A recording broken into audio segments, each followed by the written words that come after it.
Chapter 9:51. The toad monster had suddenly transformed into a handsome man. The entire demonic aura had entered his body. It was obvious that this toad monster was much stronger than the other big goblin. It was probably much stronger than baby Huangfu. It's here, it's here. It transformed into a human in an instant. Amazing. This toad monster's strength is not only at the cave immortal level, but it has surpassed it. In the depths of the forest, 1,000 meters away, a snowflake fell. It turned out to be Huangfu Bao Bao and Su Fong, who were rushing over on their swords. The two of them looked back at the same time. They could almost see every strand of the toad monster that was 1,000 meters away. What a beautiful human. A big goblin's strength was often determined by how perfect its human form was. Although this big goblin was not perfect, some of its actions and expressions were still rough like the big goblin's. It had such a lifelike human form, which meant that it was also an expert who had transcended the human form for a long time. Swoosh! The toad youth's black robe fluttered, and he quickly chased after them. The surrounding forest rustled, and many ice shards and snowflakes fell. Run! Baby Huangfu and Su Fong stepped on their superior-grade immortal swords. One word, run. They ran as far as they could. As they flew, they saw a big goblin that seemed to be about to wake up. The two of them were shocked. However, compared to the toad youth, this big goblin was not scary. The two of them directly flew over the big goblin. When the big goblin opened its eyes, it saw the toad youth in the black robe. The big goblin shrank its body in fear and did not dare to move. It looked at the toad youth who flew over and shouted, "Lu Xiong, why are you chasing after humans here? It has nothing to do with you. Sleep if you have to. They belong to this king." The toad youth said sternly and leaped over. The big goblin hurriedly dodged. I don't dare to offend a toad like you. Where are you going? You can't escape from this forest." In the blink of an eye, they were in another forest. When the toad youth saw the two figures, he licked his teeth with the tip of his tongue and rushed out again, chasing after them at an astonishing speed. Su Fong used his great perfection ability. He could clearly see the monster toad's every movement and how far it was away. Fortunately, this demon speed was not too shocking, but it was still slightly faster than them. The big goblin was right. In less than half an hour, they would be caught up. What should I do? What a powerful big goblin. Even if I use my precious bell to defend against such a big goblin, I won't be able to defend against it for a lifetime. The baby Huangfu was well aware of the enmity and hatred between the demonic path, monster race, and humans. If they were to encounter such a big goblin, it would be impossible for them to survive. At this moment, Su Fong, who was focused from a state of great perfection, was no longer a follower. It was a matter of life and death. He could not hide anything like he did at the Huangfu dojo. He looked behind him again and said to the baby Huangfu in a low voice, "We will escape as far as we can. In the end, we will fight it out with it. We can't just wait for death. However, we must fly out of this frozen forest. We must fly out of this forest. We don't even know how far it is. Brother Bao, look. This is the territory of the demon race. If we use the bell here and get trapped by the monster toad, we might be able to deal with one big goblin. However, if the other big goblins come, we won't have any chance of survival. No matter what, we have to gather all our means and rush out of this forest. There is a vast expanse outside, and we will have a chance of survival. What you are doing is no different from when I bet on the beast fights at Drifting Cloud Lake." The baby Huangfu's heart sank. Su Fong gritted his teeth. He was also helpless against the young master. "Anyway, Brother Bao, don't worry. If anything happens, I will lure the big goblin away for you. However, this is a matter for the future. For now, you just have to hold on for as long as you can." Boom! Behind them, another large piece of snow fell to the ground. The two of them looked behind them. The monster toad had chased after them. It was less than a kilometer away. Huangfu Bao Bao was very anxious. Beads of sweat the size of beans flowed down from his brows. His heart was beating nonstop. Ayo, ayo. The pursuit of the two sides had caused some big goblin to suddenly awaken in this frozen forest. Unfortunately, there was a fierce tiger in front of them. It was really a fierce tiger. It was at least 100 feet tall. However, it had just woken up. When it looked over, it saw Su Fong and baby Huangfu flying over. It immediately looked like a hungry beast. I have an idea. Brother Bao, let's charge towards that fierce tiger. Aren't we courting death? The fierce tiger had suddenly awakened. Moreover, it was right in front of them. Baby Huangfu was so scared that he wanted to take a detour to avoid the fierce tiger monster. Su Fong, on the other hand, was very determined. With a loud shout, he rushed towards the tiger. Why? Baby Huangfu could not understand. Even if they wanted to court death, they could not court death like this. The two of them could not withstand a single bite from the fierce tiger. Although the monster toad is strong and powerful, it cannot be the king of this forest. We can use the big goblin to kill each other and use this to suppress the monster toad. That's a good idea. I will call you boss in the future. A thumb was raised straight in front of Su Fong's eyes. At this moment, baby Huangfu's words were sincere. He had already started to rely on Su Fong from the bottom of his heart. It was more of a trust than a dependence. Without trust, there would be no dependence. No, you're Brother Bao. You're the boss. Let's charge over while the fierce tiger is stretching its muscles and bones. It can't use its bare strength in an instant. Go. As Su Fong's eyes lit up, baby Huangfu also gained confidence. He clasped his hands together, and his true chi suddenly exploded. The flying sword under his feet sped up. At this moment, the fierce tiger raised its body from the ice and snow. The surrounding ice and snow fell from its fur and fell to the ground layer by layer. Courting death. When it looked at the two people, it did not expect them to fly towards it from behind. It began to open its mouth wide, revealing its ferocious teeth. Then, its skin began to burn with demon chi. Crackling sounds came from its joints. Whoosh! Just as the fierce tiger was about to chase after them, a black-robed figure chased after it and roared. Where did this little cat come from? Get lost for this king. Little cat, this king is the king of the mountains, little cat. The fierce tiger turned around. It was so angry that its nostrils were spewing demon chi. When it saw the toad youth, it said, "You're the only human. You're sending yourself to the tiger's mouth. Ha! You're courting death." With a cold sneer, the fierce tiger did not chase after baby Huangfu and Su Fong. Instead, it opened its mouth angrily and jumped out. It felt like a mountain as it pounced towards the toad youth. Ha! The toad youth was about to be bitten to death. The fierce tiger's teeth were probably as powerful as a Tao artifact. Who would have thought that the toad youth would suddenly change? He jumped from the tiger's teeth and stepped on the tiger's head. With just one step, the tiger monster lost its balance and fell to the ground like the surrounding ice and snow. Roar! After a breath, only the tiger's screams could be heard. Cunning humans. In just a breath's time, the toad youth looked in front of him and saw that the two had moved further away. They were about 3 miles away from each other. He even saw that the baby Huangfu and Su Fong were not running towards the empty forest. Instead, they were running towards a big monster that was awakening. The toad youth was a powerful big goblin, and he was blocked by the fierce tiger. He instantly understood why the two did not take the main road. When it sped up a little, it was blocked by another big monster. Although it was easily thrown far away by him, it still delayed it for a while. Next, looking down from the forest, one could see that the ice in the frozen forest would shake or shatter from time to time. Sometimes a big goblin would be thrown out from the ice. A sword aura leaped over a big goblin. Before the big goblin could understand what was going on, the two of them had already become blurry in the snow. Baby Huangfu saw the big goblin chasing after them from afar and was very pleased. He beat his chest and patted Su Fong's shoulder. Good idea, good idea. Boss, you are mighty. Much more mighty than me.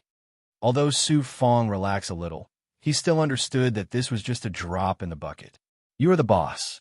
You are the Brother Bao. I am just an ordinary virtual immortal disciple. If young mistress and the upper echelons of the family find out about this, they will punish me. Furthermore, with my status, I can't let the young master call me boss. What rules? You have to abide by these damn rules too. Well, have I ever cared about those rules? Young master, you are the young master. Everyone gives way to you. As for me, Although you are protecting me, I am just a disciple with a different surname. I have an idea. Since I am the senior brother and you are the junior brother, based on this relationship, we can become sworn brothers. Yes, sworn brothers. Sworn brothers? Su Fong felt that this was not real. A young master from the constellation of 9 heavens was actually going to become sworn brothers with an ordinary disciple. Yes, sworn brothers.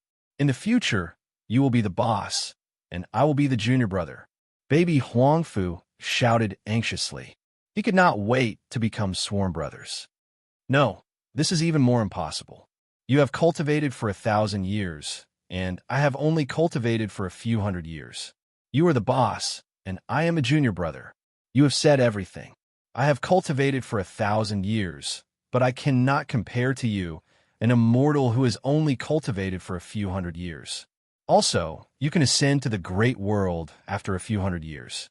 From what I know, those who ascend have to cultivate for countless years before they can reach the great world. Anyway, let's forget about becoming sworn brothers. Now is not the time. Let's go back to the sect and become sworn brothers. Where are you going? On the flying sword, Baby Huangfu insisted on the topic of becoming sworn brothers. Seeing that they were no longer in a world of ice and snow, and that they were about to fly out of this forest, they felt a lot more relaxed. But suddenly, the toad monster let out a deafening roar from behind them. The two of them were so frightened that they almost stumbled and fell off the flying sword. Fortunately, after 3 breaths of time, the two of them were finally able to fly out of the cold air. The forest quickly disappeared from their sides. You bastards! Let's see how this king will deal with you. At the same time, the toad youth, 1,000 meters behind them, had completely ignited into a demonic flame. Furthermore, the flying sword in his hand was clearly much faster than before. Oh no! Oh no! I need to take out my magic treasure. Baby Huangfu was so frightened that his true chi involuntarily dissipated. Brother Bao, you go first. We will split up. What Baby Huangfu did not expect was that just as he finished speaking, he was about to release his magic treasure to defend himself. Su Fong actually used a sneak attack to strike his stomach. With a bang, Baby Huangfu and his flying sword were sent flying back to the Star Mist world. Blood poison. At this moment, a blood mist surged towards the toad youth. If you have the ability, then come and chase this young master. You bug-eating toad, if you can't eat bugs, then go eat shit. Controlling the blood poison, Su Fongda cursed and flew in another direction. Chapter 952. Boom! The blood poison gushed out from Su Fong's body. It was the latter. The toad youth leaped into the air and grabbed the terrifying blood poison from the ghoul with his hand, tearing it into pieces. This completely proved that any brilliant means or special power was still ordinary and fragile without the support of one's realm and strength. So powerful. I'm afraid I can't escape more than 10 miles away. I can only find a nearby place to hide from this toad monster. 1 mile away, Su Fong, who was riding on his sword, saw this scene from the corner of his eye. He condensed more blood poison and swept it towards the toad monster. At this moment, he felt a chill in his heart. He even felt a hint of regret. Why did he have to risk his life to save a young master who was not related to him? In the next second, he stared in front of him. The star fog was pushed aside by a fog. There was actually a deep ravine on the ground below. It was so deep that he could not see the bottom. He rushed down without hesitation. Behind him, there was another explosion. The toad monster chased after him and used its demonic power to tear apart the blood poison that was coming at it. This essence immortal is just an essence immortal. Why does he have the demonic Tao's demonic poison? Fine, I'll eat this person first and then find that young master. Anyway, he can't escape after absorbing my aura. The toad monster was obviously faster than Su Fong. If this continued, it would be able to catch Su Fong in its palm in less than 5 breaths. If it was not for the blood poison, it would only need 2 breaths to catch up. Master, the young master, and that lackey called Huangfu, Shaoying will act separately. Should I go find the young master directly, or save that cultivator first? The monster had just left. A black-robed old man suddenly flew out from the star fog. This old man was 10 times faster than the toad monster. He looked in 2 directions and stared at the toad monster that was flying toward the ravine on the ground. He released a wisp of his essence soul. I am in the middle of seizing a fae that has just been born, so I can't spare too much energy. Your mission is to protect the baby, so naturally, the first thing you need to do is to ensure the baby's safety. As for that ordinary disciple called Huangfu Shaoying, it will depend on his own luck. Who asked him to be so unlucky as to meet me just when I am about to seize a fae? The voice of a woman's primordial spirit sounded from the depths of the cave. This person is much stronger than the disciples who followed Bao Bao in the past. He has indeed obeyed my orders to protect Bao Bao. However, I can only abandon him now. If he comes back alive, I will truly put him in an important position. I understand. The old man immediately ran towards the star fog, where Huangfu Bao Bao had fled and chased after him silently. With his supernatural power and speed, he would be able to find the baby Huangfu in one breath. In another breath, he would be able to reach the baby Huangfu on the other side, in the deep trench not far away. Tut, tut, tut. Another patch of blood poison was left behind. Su Fong did not care if it was spider webs, tree roots, air, or other plants. He fell into the trench and was instantly engulfed by the fog. This place is secretly connected to the Phoenix Transformation Valley. Could it be that this kid knew about it and purposely escaped here? A surge of Yao aura shattered the blood poison. In just the second breath, the toad youth had reached the blood poison and shattered it. He looked at the swaying fog and instantly entered it with a murderous aura. It's coming. It's getting closer and closer. In the bottomless trench, Su Fong flew past a large number of vine leaves. He had been releasing his full power. Although he could not see the monster toad, he could sense the fog above him. The monster toad was less than half a mile behind him. At this moment, his body and mind felt weightless. He was about to fall into this bottomless abyss. Roar! After passing through another patch of lush vegetation, suddenly, several big goblins flew into the sky with a bloody stench. Su Fong flew right in front of them. Instantly, the big goblin roared and chased after Su Fong greedily. However, the monster toad had also charged over. Several big goblins had discovered it. Some big goblin attacked it, but they were no match for the monster toad. There are still so many big goblin. Good. I'll use you guys to stop the monster toad. Unexpectedly, after 100 meters, a few big goblin flew over from the depths and saw Su Fong. Su Fong was very brave. Even though the big goblin had discovered him, he still braced himself and flew past the big goblin. All of you get lost. He belongs to this king. The few great demons were shaken to the point where they screamed miserably. The monster toad chased after Su Fong. Realizing that so many great demons had their eyes on Su Fong and were also chasing after him, it was unable to restrain its anger. Suddenly, from its human form, it exploded with a bang and turned into a large, gray-colored toad. With a stomp of its thigh, the toad's speed doubled. Moreover, its charging and leaping power sent several great demons flying. Moreover, their bodies were badly mangled. What a powerful toad! With Su Fongda's full power, he saw that the monster toad was as big as the old toad deity. Its speed was indescribable. It would catch up to him in just a few breaths. At this moment, Su Fong deeply felt that the god of death was waving at him. His eyes became brighter. Suddenly, the fog around him condensed, and a few big goblins appeared. Su Fong narrowed his eyes and changed direction, flying towards a fog where the big goblin had appeared. Hoo-hoo, pa-pa-pa-pad monster toad leaped over quickly and domineeringly sent the big goblin flying. After passing through the fog, it thought that it would be behind Su Fong. In the end, it saw Su Fong, who was less than 100 feet away. However, the monster toad's expression changed.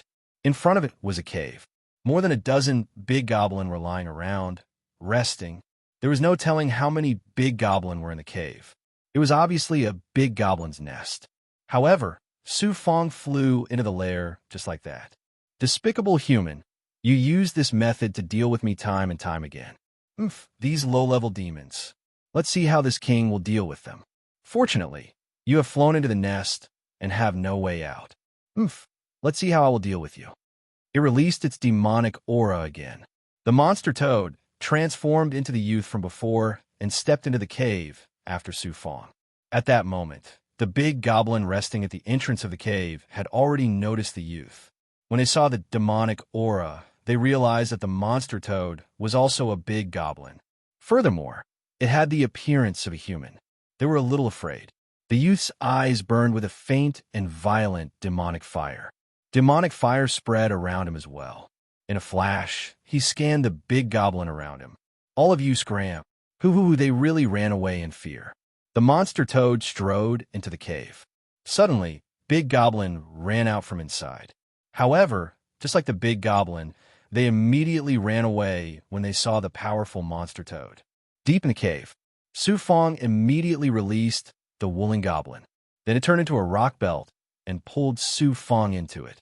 Su Fong followed the demonic aura along the stone walls. When deafening explosions and screams came from the cave entrance behind him, he began to hide his aura and enter the cave under the protection of the woolen goblin. At that moment, the big goblin ran out and almost brushed past the woolen goblin that had transformed into its original form. Fortunately, the woolen goblin had turned into a demon immortal. After becoming an immortal, its strength was around that of a spirit immortal. At that moment, it was protecting Su Fong as they went deeper into the cave. Suddenly, a strong big goblin aura awakened in the cave. This demonic aura made Su Fong realize that it was similar to the monster toad. However, it was slightly weaker than the monster toad. It was obviously very strong, but it was still not as strong as the monster toad. That's great. If these two big goblins fight each other, won't we have a chance to escape?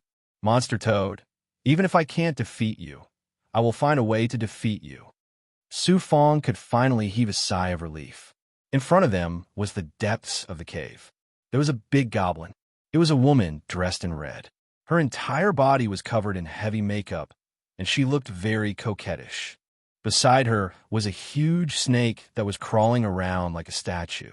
As the woman waved her hand, the huge snake suddenly straightened its head. She sat on the snake's head and smiled coldly. Then, the huge snake slowly carried her towards the entrance of the cave. When it brushed past Su Fong, the big goblin did not discover the woolen goblin. This was the difference between spiritual monsters and demons. Spiritual monsters had the power of nature, while demons had to rely on cultivation to control the power of nature. Is there no way out? They arrived at the end of the cave's throne. The woolen goblin protected Su Fong. Its aura was hidden to the extreme.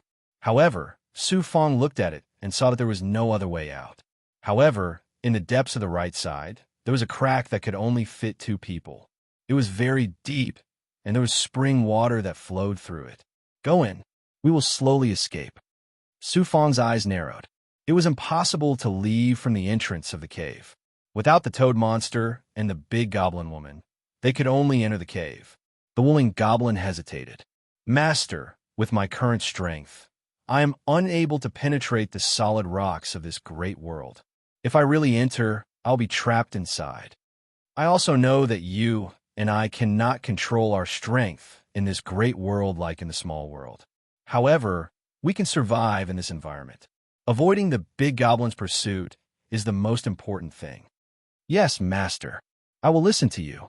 The woolen goblin's body curled up. Like a black snake, it slowly slithered along the stone wall towards the cave. Whoosh, whoosh. Just as it entered the cave, two waves of demonic aura suddenly flashed from the demon cave behind it. Su Fong was shocked and hurriedly urged the woolen goblin to quickly enter the cave. Where is there no one? A man and a woman. Two big goblins floated in this cave. They were the toad monster and the owner of this demon cave. After the woman finished speaking, she was very unwilling. However, the toad monster allowed her to leave. I will give you many immortal pills. Just leave. This cave will be mine in the future. All right, Lu Hun. However, you have to remember that if you want to cooperate with me, I will always be waiting for you. and I can only truly have a territory in this wasteland if we work together. Hee hee. The beautiful woman was very graceful. Then, she disappeared into the cave. The toad monster immediately breathed out a mouthful of demonic aura. Then it took a deep breath. In an instant, the demonic aura surged towards the cave. Furthermore, at a depth of a few feet, the wooling goblin was entangled by the demonic aura. He immediately looked at the wooling goblin greedily and excitedly. Oh, a human can actually control an earth goblin. No wonder you hid so well. Even the owner of this cave did not discover you. However, your good days have come to an end today. I did not expect a virtual immortal like you to be so capable. It seems like you must have some treasures on you. Damn it, Buzz. When the wooling goblin was entangled by the demonic aura, it had no choice but to open its mouth. Su Fong suddenly flew out on her sword. Pa! Pa! She also shattered the surrounding demonic aura. However, she did not do it too quickly. The cave could only allow one person to pass through at a time. The demonic aura still covered Su Fong's surroundings.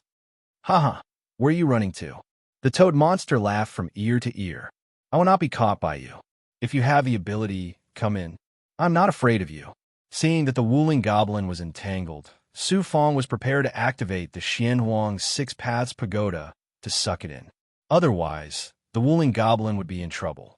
With the wooling goblin's strength, it was like a bug in front of the toad monster. It could not do anything. Hee hee, you have no way out, and you are still so proud. Good, watch how I deal with you. You are just a virtual immortal. I have killed so many of you.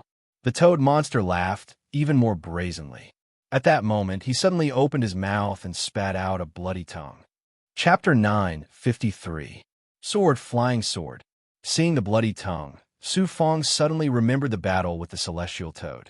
The celestial toad's ability was not only speed and poison, but also its tongue. It was as sharp and swift as a flying sword. Haha, see? This king's ability is not something you can imagine. See how I'll deal with you. The toad youth was disgusted to the extreme. It was like a lizard that ate flies. Under the influence of the beast chi, the wooling goblin shouted to Su Fong, Master, run away. Don't worry about me. Don't worry. Although I'm not a match for the monster toad, I have many methods that even it would be wary of. Today, I'll just give it my all. Also, you know that I have some methods to kill experts.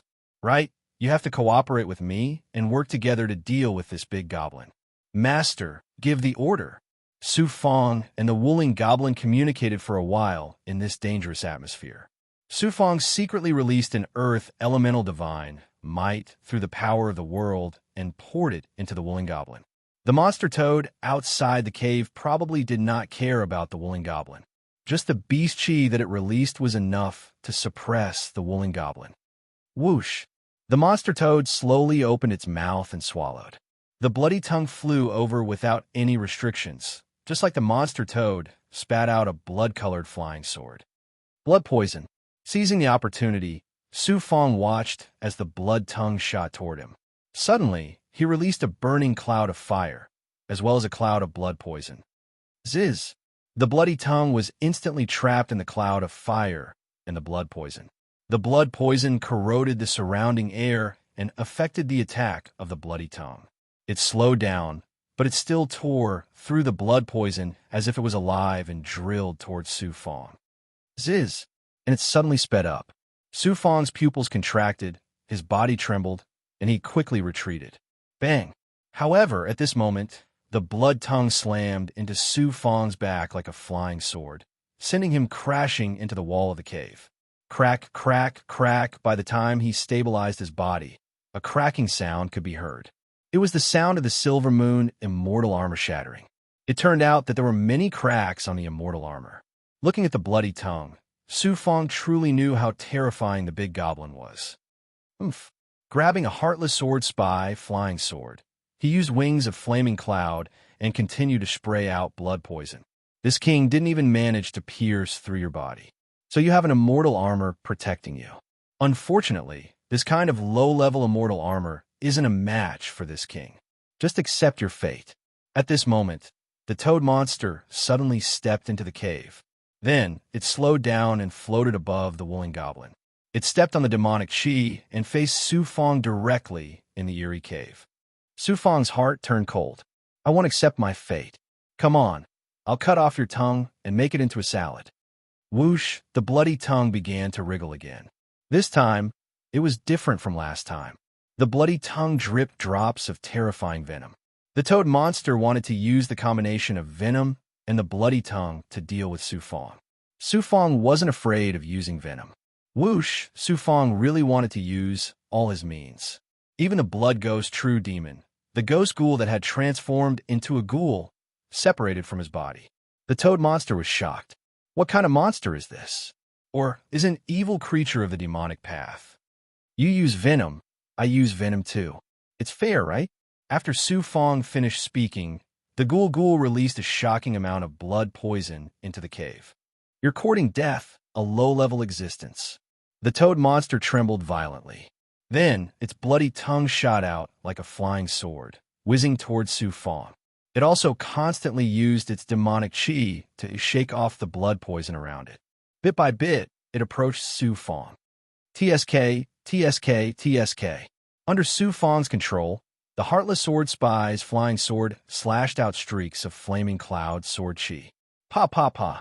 The flaming cloud sword chi quickly and accurately struck the bloody tongue. However, it was either corroded by the venom and started to melt, or shatter by the bloody tongue. He didn't expect that even a high-grade Dao artifact and Su Fong's strength wouldn't be a match for the toad monster's tongue.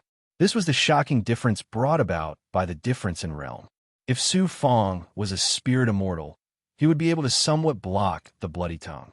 However, if he was a cave immortal, then the toad monster's bloody tongue would really be a side dish. Su Fong was left with no choice.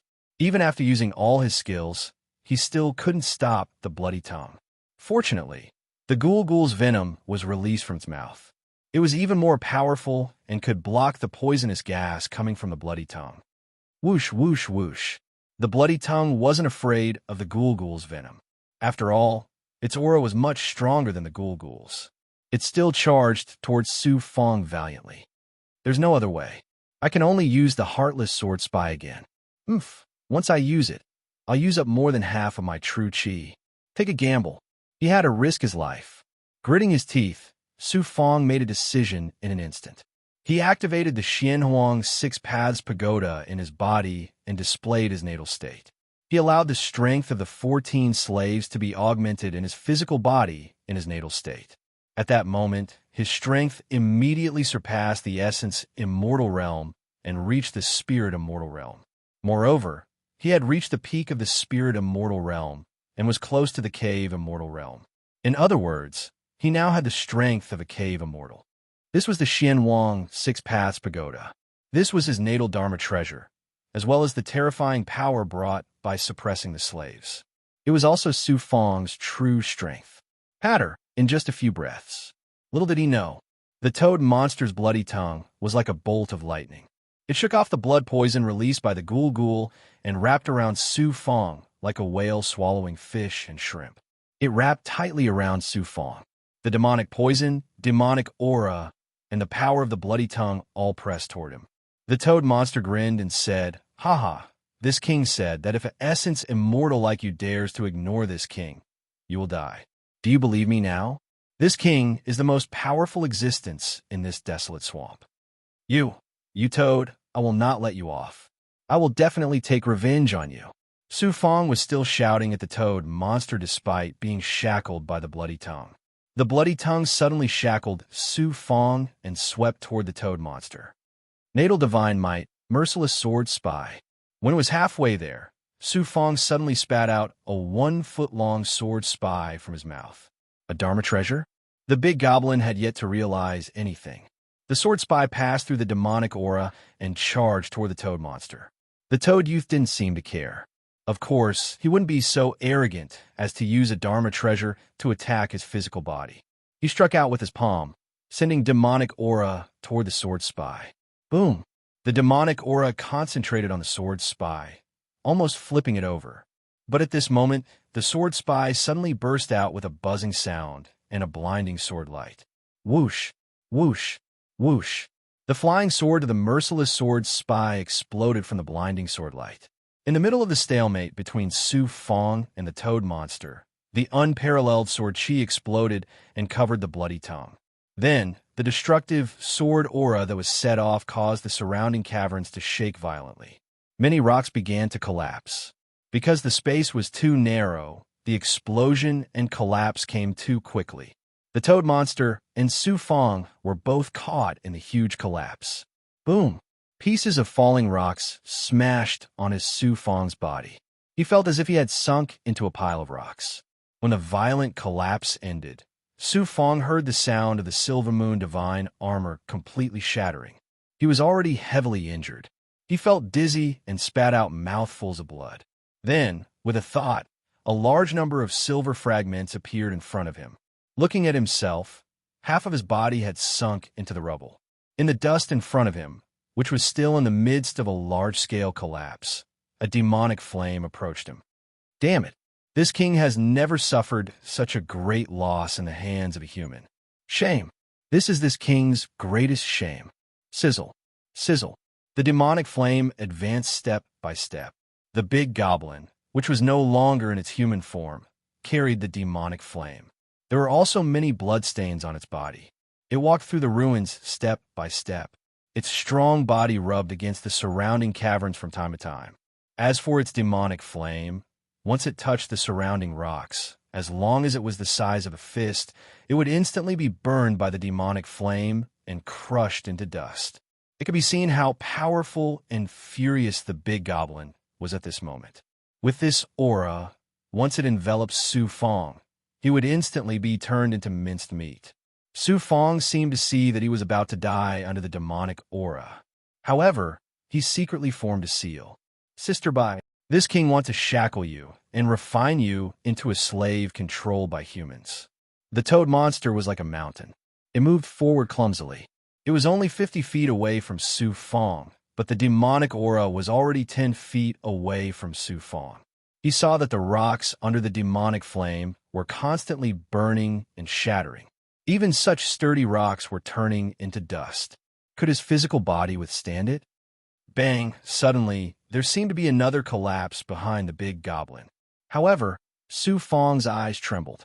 He saw that the toad monster was suddenly hit by a huge object or a huge force behind it, causing it to be shaken up.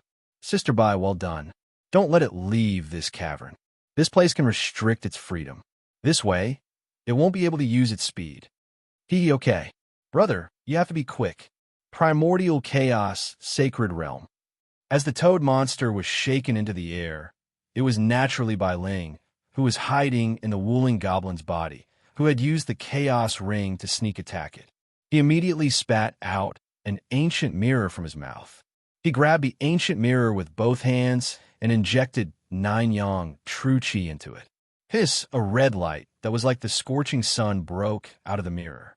Before the toad monster could react, it was enveloped by the red light. It was done. Su Fong gritted his teeth. He wanted to scream, but his body was almost broken. He was seriously injured again, but it was not as terrifying as last time. At least, he could use a portion of his strength now. Pa! A white shadow swept past the back of the immobile toad monster. It was angry and spat out a mouthful of chaotic power, taking the opportunity to teach the toad monster a lesson. Bai Ling and the Wuling goblin appeared together. After venting their anger, they rushed to Su Fong's side and carefully helped Su Fong out of the pile of rocks. The ghoul was also badly mutilated and crawled out without a skeleton. Immortal pills. Su Fong's first reaction was not to suppress the toad monster, but to swallow the immortal pills for himself.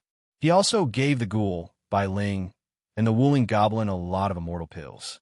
After a while, after recovering a little, Su Fong asked the Wuling goblin to immediately seal the demon cave that was about to be blocked by the rubble. If the woman in red appeared now, he would be finished. Soon, the ruins of the cave became a sealed space. Su Fong was finally relieved. He began to control the primordial chaos sacred realm with his mind. A stream of 9 yang true fire in the red light slowly burned around the old toad monster. It was not very fierce. Damn it, damn it, damn it. The toad monster was miserable. Under the power of the primordial chaos sacred realm, it could only scream, struggle, and resist angrily. However, any demonic aura disappeared under the red light. At this moment, Law's exclamation came from inside his body. It was also the first time Su Fong heard him speak in such a tone. Your divine artifact is so powerful, so powerful. Don't worry about that toad escaping. This is a divine artifact. Even the peerless experts today can't escape. Yes, I'm very confident in this mirror. It's just that this toad monster is also very powerful. I suffered a lot from it, so I feel a little uneasy. Toad, watch how I deal with you. Su Fong fully controlled the primordial chaos sacred realm. The toad monster in the red light was forced to poop out filth. It kept farting and began to scream. Chapter 9:54. Bark at it. The more it barked, the more it liked it. Bai Ling, the ghoul, and the Wuling goblin stood next to Su Fong and looked at the monster toad in the red light. It was like a small mountain, but it was no longer domineering and ferocious. Instead, it was trembling. Bai Ling smiled and stared at the down and out monster toad. Humph. Who asked you to be so domineering before? Now, when we stomp our feet, you will piss your pants in fear. The Wuling goblin also began to show off. Is that all you've got? You think you can beat my master? Why don't you grow a third eye? Look at my master. The monster toad in the red light was trembling.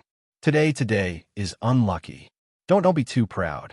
With your cultivation, when this king struggles out, you will suffer. Don't worry about it. With the ancient mirror's power, it won't be killed in a short time. Let's see how long you can last. If the monster toad did not submit, Su Fong would not be able to imprison it and suppress it to become a small commander. Why? At this moment, there is only one Dharma treasure in his body that could withstand an expert like the monster toad. It was the origin essence saint. If the monster toad did not submit, it would not be able to be sucked into the Xian Huang Six Paths Pagoda and make it obedient. If it was forcefully sucked into the Six Paths Pagoda, the monster toad would destroy the pagoda in a few breaths. As for the origin essence saint, it would not be able to control it freely. Therefore, he had to make the monster toad submit. Otherwise, he would not be able to use force. The Wuling goblin and the ghoul all went into Su Fong's body. Only Bai Ling was left floating at the side. He sat on a rock and watched the monster toad for Su Fong. On one hand, he stripped the young immortal and controlled the origin essence saint. The rest of his energy was focused on swallowing and digesting immortal pills. After some time, his body would begin to recover faster. Buzz, suddenly, there was a sound from the storage ring. After checking, Su Fong found that the baby Huangfu was calling him. After thinking for a while, he sealed the token. Baby Huangfu doesn't have the heart to stay in the Huang Zhe astral plane to train. I also need to get the legendary heavenly light flame and the spirit root to plant the immortal body for the big goblin. If I'm alone, I can move faster. Plus, I have to suppress this toad monster, so I'll be faster than baby Huangfu. With such a strong person, I can get treasures. With baby Huangfu by my side, I won't be able to do anything to my heart's content. I'll just let him think that something happened to me in the wasteland and that I'll return to Star Palace in the future. Of course, he'll have to rely on himself to return. Whether or not he succeeds will depend on himself. After careful consideration, he sealed the token in his storage ring. Following that, he fully activated the 9 Yang 9 transformations and the world fragment. He wantonly used his great perfection physical body to recover and also absorbed the surrounding natural spiritual qi. Years passed. In less than 3 years before Su Fong recovered, the toad monster in the red light suddenly began to beg for mercy. It began to shout and was extremely anxious. Spare me. Spare me. If this goes on, my internal organs will all be expelled. How can I spare you so easily? Bai Ling covered her mouth and laughed nonstop. The toad monster would probably never forget that look for the rest of its life. Su Fong also replied coldly, Sister Bai is right. Let's slow down first. Your big goblin is very strong. We're not your match. The toad monster compromised and wanted to cry. I'll call you master. I'll call you uncle. Spare me, I was wrong. Your magic treasure has a purifying divine power that wants to expel everything in my body. I don't want to die of incontinence. Brother, look at him. Let him go. What's the hurry? My precious mirror won't kill him easily. Look at how pitiful he is. A big goblin, a powerful demon immortal, is 100 times stronger than us. It's not good for him to die like this. Let me think. In front of the toad monster, Su Fong and Bai Ling deliberately wanted to stall for time. They had to teach this big goblin a good lesson.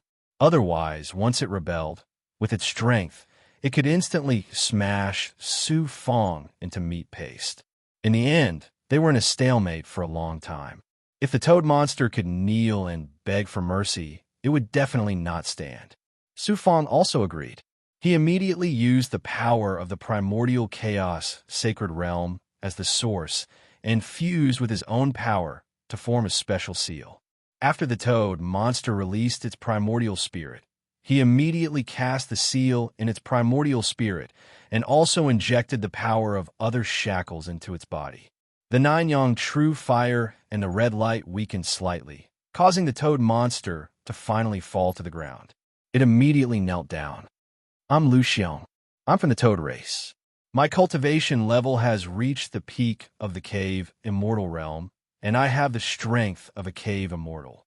I was born in the Huangzi astral realm and cultivated for more than 300,000 years. I broke out of my shell more than 100,000 years ago and have been searching for spiritual items recently to prepare resources for my upcoming breakthrough. Although a big goblin that had cultivated for more than 300,000 years could not compare to the undying turtle, it was naturally stronger than the undying turtle when it cultivated in the great world. Su Fong was not angry. He said clearly, Lu Xiong, you will be my commander in the future. You should know that I have the means to suppress demons. Of course, I did not really treat the big goblin as a slave. This will depend on whether you know what's good for you. Once my mirror shackles you, any big goblin that comes will be burned to death. Lu Xiong said, I'm willing to submit. I will listen to Master in the future. Although I, Lu Xiong, am powerful, I still fell into Master's hands. There's always someone better than me. I've already lost a lot of weight. I submit. Su Fong put away the Chaos Origin sacred mirror. At that moment, the big goblin, Lu Xiong, also transformed into a human. Su Fong took out a medicinal pill. Immortal Essence Pill. Take it and recover. At first, Lu Xiong thought that it was just an ordinary Immortal Essence Pill, so it grabbed it. This kind of low-grade medicinal pill was of no help to it at all. However, when it saw the Immortal Essence Pill, it was so shocked that it could not stop laughing. This is a high-grade Immortal Essence Pill, and it has been accumulating for a long time. What a treasure! What a treasure! This pill will allow me to recover a lot in a few years. Then cultivate. Once you're better, bring me to the Phoenix Transformation Valley. I heard that an ancient Dharma treasure has appeared there. I want to try my luck there. Then, follow me to 2 other places and help me get some treasures. Of course, I will not treat you badly. I believe in Master. After saying that, Lu Xiong hurriedly swallowed the Immortal Essence Pill. It could not kill human cultivators, so it had naturally accumulated some treasures. It had Immortal Essence Pills, but it was difficult for it to come across such high-grade Immortal Essence Pills that had been accumulating for a long time. At that moment, Bai Ling was still waiting at the side. She wanted to be careful. What if Lu Xiong really betrayed her? Another 2 years passed. Su Fong had finally recovered. After swallowing more than 100 low-grade Immortal Essence Pills, his strength had reached a certain level of the essence immortal A Dao realm. As for Lu Xiong, it had also recovered a little. However, it was enough to carry Su Fong across the desolate land. Under Lu Xiong's protection, they returned to the demon cave from the ruins. There was no big goblin. After flying out of the valley, Lu Xiong protected Su Fong and quickly flew out of the deep ravine and into the sky above the mountain range. After flying for a while, Su Fong gradually let down his guard against Lu Xiong. Half a month later, under Lu Xiong's rapid flight, a starry fog world appeared in the depths of the forest ahead. Master, the Phoenix Transformation Valley is a very dangerous place. Even the big goblin would die if it entered. Moreover, there are many true experts of the human race who are fighting for Dharma treasures. Many large factions have come. Even some powerful people from the constellation of 9 heavens have come. They are all here for the treasures. Experts from a constellation of 9 heavens. I have hunted human cultivators in the Phoenix Transformation Valley a few times and was almost killed by powerful humans. I have personally seen many powerful experts from the Astral Palace. There are also powerful and domineering people from other large factions. This time, the appearance of an ancient Dharma treasure in the Huang-Ze astral realm has alarmed many factions from the immortal Ao Great World and the Yuan Lu Great World. I reckon that many experts have come after hearing the news. Then is there an ancient Dharma treasure that has appeared? Of course there is. Not long ago, there was an expert called Monk Shangda. When an ancient Dharma treasure appeared, he snatched it and caused many experts to chase after him. There are also other rumors. I reckon that many experts were lucky enough to obtain the Dharma treasure. Monk Shangda. This monk is also known as Sorcerer. In the Phoenix Transformation Valley, he killed some big goblin. At first, I thought he was a demon catcher. However, he was pursued by others. I don't know if he is still alive. Master, you have to be careful. There are many powerful people hiding in the Phoenix Transformation Valley. They are all here for the ancient Dharma treasure. I am just going to try my luck. It will be best if I can obtain the Dharma treasure. If not, we will go to the other 2 dangerous places. Master, get ready. We are going to enter the Phoenix Transformation Valley. After chatting for a while, time flew by. Suddenly, the 2 of them arrived in front of an endless whirlpool of star fog. With Lu Xiong's introduction, Su Fong found out that the Phoenix Transformation Valley was very large. Indeed, when he looked down, he saw a bottomless abyss. This was only the periphery. After passing through this dangerous star fog, he would reach the Phoenix Transformation Valley, which was covered in star fog all year round. Cultivators had to be careful of this star fog. This was because the star fog inside was constantly swirling with natural air currents. The scenery was constantly changing, and it was easy to get lost. Secondly, the air currents could kill virtual immortals, spirit immortals, and cave immortals. Even cave immortals could be crushed to death by the star fog. Fortunately, Lu Xiong had the big goblin's special sense of smell. He had been wandering in the desolate swamp all year round. No matter what, he was better at controlling the star fog than humans. They entered the star fog. Su Fong felt as if he had entered an illusory world. The star fog appeared in different forms. It was either slowly twisting or crazily swirling like a storm. Everything in front of him was suddenly replaced by another form of star fog. He could not tell his direction. Of course, cultivators with the power of the world could determine the direction by the distribution of the power of the world in this star fog. After about 2 hours, they finally passed through this extremely dangerous star fog world. There was indeed a canyon in front of them. However, this canyon was indeed the Phoenix Transformation Canyon. How was it a canyon? It was clearly a spatial abyss formed by spatial tears. Spatial tears. Su Fong's first time was in a small world. He had never seen such a canyon formed by spatial tears. This was a spatial canyon, right? He was shocked. Other than shock, he did not say anything for a long time. Lu Xiong secretly explained, "Master, I heard that in ancient times during the era of that divine bird, this was just a natural canyon. However, when she flew, she attracted the power of heaven and earth, splitting the space here and fusing it with the canyon. Later on, the space did not fuse naturally, gradually forming the current Phoenix Transformation Canyon. This is also the origin of the Phoenix Transformation Canyon. Isn't a canyon like this very dangerous? It's all the power of space. How small are the lives? Master is right. This is why the desolate swamp astral realm is so terrifying. However, in the depths of the canyon, ancient artifacts have been born. Countless experts are searching for treasures there. Carefully bring me to the periphery. We will get closer bit by bit. If it is really dangerous, we will leave this place. It just so happens that I know a few places that human cultivators like to stay. I will bring Master to take a look." After Su Fong finished speaking, Lu Xiong hid his demonic aura and protected Su Fong as they flew to the left side of the Phoenix Transformation Canyon. Chapter 955. Passing through the starry mist, Su Fong followed Lu Xiong and arrived in front of the terrifying spatial canyon formed by the shattered space. Su Fong was shocked by the spatial canyon in front of him. Nature was also inconceivable. For space to tear apart to form such a mysterious canyon made him worry about when space would suddenly recover. Wouldn't all the cultivators inside be sucked into a boundless black hole? Going a bit deeper, the Phoenix Transformation Canyon became real in front of Su Fong. Indeed, it was as if space had been torn apart.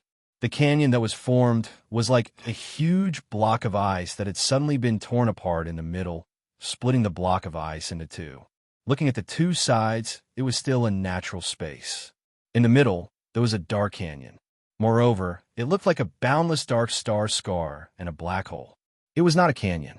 There were no rocks or any material objects. There was only a starry black sky.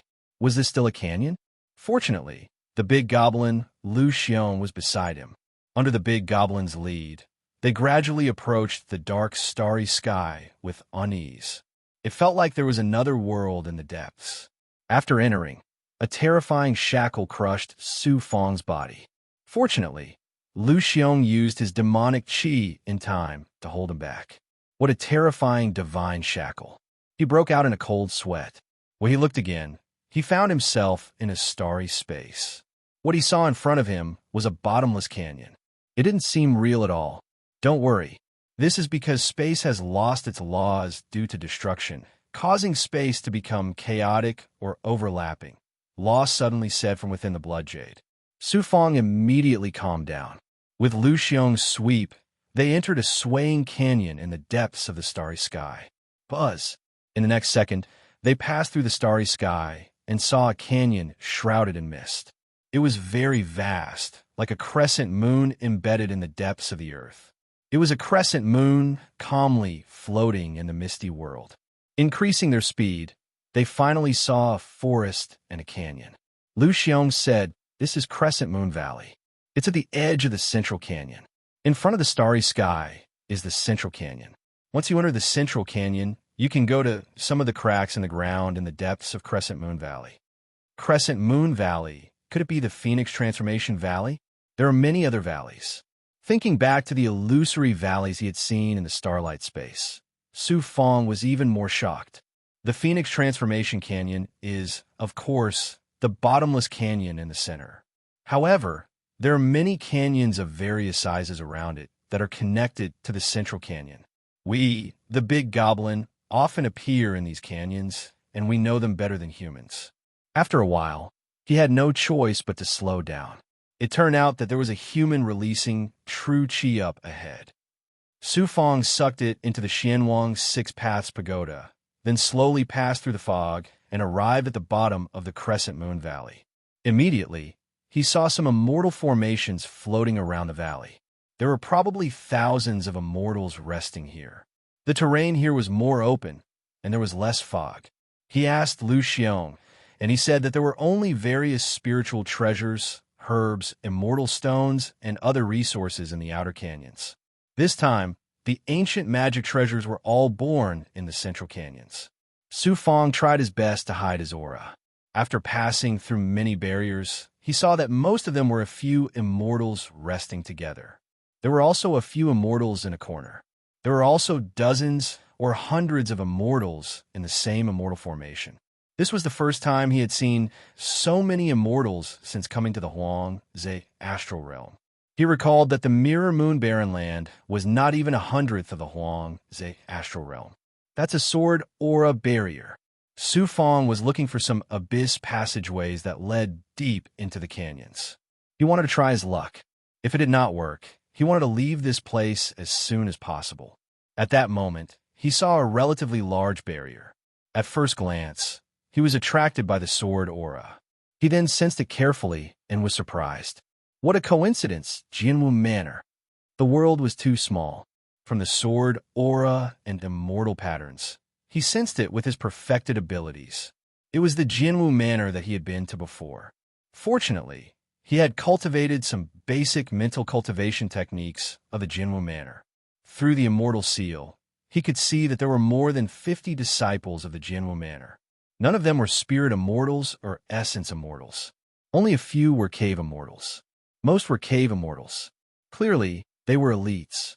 After paying attention for a while, he soon found an abyss passageway that was formed by a fissure in the ground. Some immortals were also flying into it. Once they entered the abyss, they would be assaulted by cold air. Their true qi could not enter their bodies. They had no choice but to use the Xianhuang Six Paths Pagoda's natural ability to resist the cold air with their artifacts. The abyss passageway was formed by the power of the earth. It was formed by cracks in the depths of the canyons. With the constant flow of cultivators, or big goblin, as well as other movements of the earth, the cracks would gradually form into a passageway that led deep into the canyons. Then, there would be other fissures in the passageway. It would be easy to get lost. There would also be many poisonous insects and monsters waiting to prey on humans. Swish, swish, several cultivators suddenly flew past Su Fong on their swords at a speed that was several times faster than his. It seems like an essence immortal dares to come here. Perhaps they are disciples of some sect. They are hiding their identities. There are 5 of them. They seem to be sizing up Su Fong from the corner of their eyes. Then, in less than 3 breaths, they disappeared into the depths of the winding passageway. Su Fong instantly let out a sigh of relief.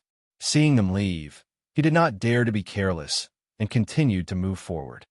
Whoosh, however, in less than half an incense stick's worth of time, when he had passed through an S-shaped abyss passageway, a figure suddenly appeared from a cave that was formed by a natural collapse. Before Su Fong could react, the figure had already floated in front of him. It was a middle-aged immortal who had arrived on his sword. He stared at Su Fong coldly and said, "Hand over your items, or you will lose your life." This presence belongs to one of the immortals that flew past. Luckily, it was a cave immortal. He did not expect to meet an immortal who would kill and rob so soon. Su Fong secretly glanced and calmed down. He said that there was an immortal behind him, and that he would go deeper into the canyons to hand over his treasures. That immortal was willing to do so as to avoid encountering powerful warriors in the passageway. Swish, swish. After the immortal nodded, he jumped into the collapsed cave with the immortal. Swish. Just as the immortal was about to order Su Fong to stop, the weak Su Fong suddenly turned around and shot out a dazzling light from his treasure. The immortal looked over in surprise and casually waved his hand. It turned into a palm print and slammed toward the treasure that Su Fong shot out. "Humph, you overestimate yourself.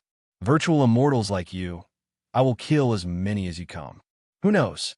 Virtual immortals like you might be lucky enough to get some treasures. How dare you try to ambush me?" Whoosh! Suddenly, a giant hand made of shifter aura came out from the light of the treasure. It was filled with shifter poison. The immortal did not even have time to retract his hand and was able to grab it from the light of the treasure. Boom! The 2 palms clapped together. Ah! The immortal immediately cried out in pain as he was knocked away by the giant hand made of shifter aura. The shifter poison sprayed all over his body. "It's mine." The giant hand made of shifter aura leaped out from the light of the treasure. It was Strange Toad Lu Xiong. It rushed forward and punched the chest of the immortal as he was struggling to summon his treasure. The punch blasted a huge bloody hole, and the immortal died. His eyes were wide open.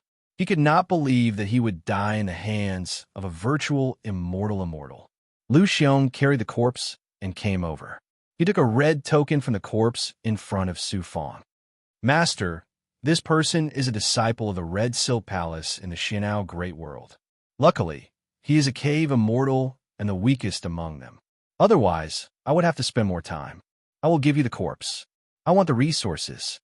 Su Fong gave the corpse to Lu Xiong and received a few storage rings. Red Silk Palace. Su Fong remembered that he was very concerned about the Xianao Great World. That was because Seven Star Child had brought Huang Lingyao and Sheng Changsheng to the Xianao Great World. Moreover, the ascended experts of the Xinyuan Empire were also in the Xianao Great World. Red Seal Palace was indeed a large faction. It was more powerful than Jinwu Villa, but it could not be compared to White Cloud Immortal Palace, much less the constellation of Nine Heavens. He wanted to suppress this person and refine him into a slave. However, considering that this person had a few companions, if he wasted any more time, he would attract the attention of those experts. He immediately sucked Lu Xiong into his treasure and summoned the Wooling Goblin. He followed the cracks at the edge of the tunnel and continued forward. As expected, he saw a few Red Silk Palace immortals returning. Immortals flashed through the tunnel from time to time. After another 2 hours, he finally saw the Phoenix Transformation Valley. Walking out a crack, he saw a bottomless and endless cliff. Then, he saw a sky full of fog. He could not see the edge of the world. Whoosh, whoosh, whoosh at that moment. Dozens of immortals formed a formation and suddenly flashed from the right and entered the depths of the Phoenix Transformation Valley. It seemed that there were immortals searching for treasures here at all times. He also decisively entered the fog and flew into the depths. Soon, an endless ancient forest and mountain range appeared in front of him. Then, the fog above him seemed to be rising against the sky. It was as if the Phoenix Transformation Valley would be sucked into the depths of the fog at any time. Let's go. I heard that another treasure appeared in the wind tunnel in front of us. He did not have time to carefully observe the terrain of the valley. With his perfection stage ability, he first heard some sounds of wind flying past him. Then, he saw more than a dozen immortals. None of them were cave immortals. Another treasure appeared. He did not expect to see a treasure appear as soon as he came to the valley. It was too coincidental. He did not think too much and followed behind these people, keeping a distance. He wanted to watch the show. He might even be able to obtain treasures. In front of him was the edge of the forest. He saw more than a dozen experts flying into the forest and followed them. Unexpectedly, just as he was about to enter the forest, an immortal silently flew over from the side. He was wrapped in a rough gray cloth. His body and head were wrapped, only revealing a pair of large eyes. I actually did not sense him. He did not expect an immortal to appear out of nowhere. Su Fong was stunned. He ignored this person and continued to fly with his head lowered. Unexpectedly, the immortal wrapped in gray cloth immediately flew over from the side. He stood side by side in the forest and even took the initiative to say, "Little brother, wait. Why don't we try our luck together? I am older than you. Why don't you call me elder brother? We could be companions and search for treasures together." This person is really impolite. He still did not say anything. He did not want to casually agree to an immortal who was searching for treasures in a desolate land. The immortal impolitely said, "Little brother, you also know that a treasure appeared in front of us. I also just found out. Last time, I also heard that a treasure appeared here. Unfortunately, I was a step too late. I saw a treasure fly away in front of my eyes and was snatched away by someone. Why did this person come here?" Su Fong glanced at him from the corner of his eyes, but he still did not say a word. That person chuckled and said, "Elder brother, I have bad luck, but recently I have been in and out several times. Those spatial wind eyes are very powerful. However, with elder brother here, you don't have to worry. Little brother, don't fly too fast. There are many immortals ahead who are slowing down." Needless to say, this time he was right. After passing through the forest, when he was about to fly out of the forest, there was actually a huge ruin in front of him. Dozens of immortals wearing the same Taoist robes were gathered there. The author's words, "A new round of testing for the heaven-defying Celestial Sovereign's mobile game has begun. Everyone can use their Android phones to play." Chapter 956. How is it? I didn't lie to you, did I? The sudden appearance of the ruins, coupled with those immortals in Taoist robes, made Su Fong feel very uneasy. An immortal wrapped in coarse cloth appeared from the side, laughing. These people are not to be offended. They are disciples from the immortal AO Great World's pure immortal palace. In the immortal AO great world, they are a first-rate force. You are very knowledgeable. In the end, Su Fong could not stand this mosquito-like immortal, so he responded. He had heard of the pure immortal palace before. This pure immortal palace is one of the strongest forces in the immortal AO great world, but they are not some pure immortal. They are murderous, and each one is more ferocious than the other. They're no different from the demonic Tao. It is best not to offend them. Otherwise, in the desolate swamp astral realm, even the heavenly king will not be able to save you. If they want to kill someone, that person will die. Isn't this a canyon? Why does it look like ruins? I heard that when the ancient divine bird flew into the sky, it attracted a great calamity of the world, turning this place into ruins. This is the abyss of the Phoenix Transformation Canyon. There are many wind tunnels in the depths. Wind tunnels. They are some spatial cracks connected to the void and black holes. They are called wind tunnels, and they are very terrifying. The power of the wind tunnels is the power of the stars. They appeared in the depths of the ruins and changed everything here, causing all kinds of terrifying power to be present here at all times. Let's go, don't just stand there. What if the treasure is taken away? Under the influence of ghosts and gods, Su Fong and the immortal who claimed to be his elder brother slowly flew towards the ruins at a low altitude. Su Fong felt more and more shocking shackles, and his true chi was being suppressed to the point of dissipating. After stepping into the ruins, far away from those immortals from the pure immortal palace, a starry nebula appeared in front of them. Starry nebula. That's right, it was a nebula that only existed in the starry sky and stars. This is your first time in the Huang Zhe astral realm.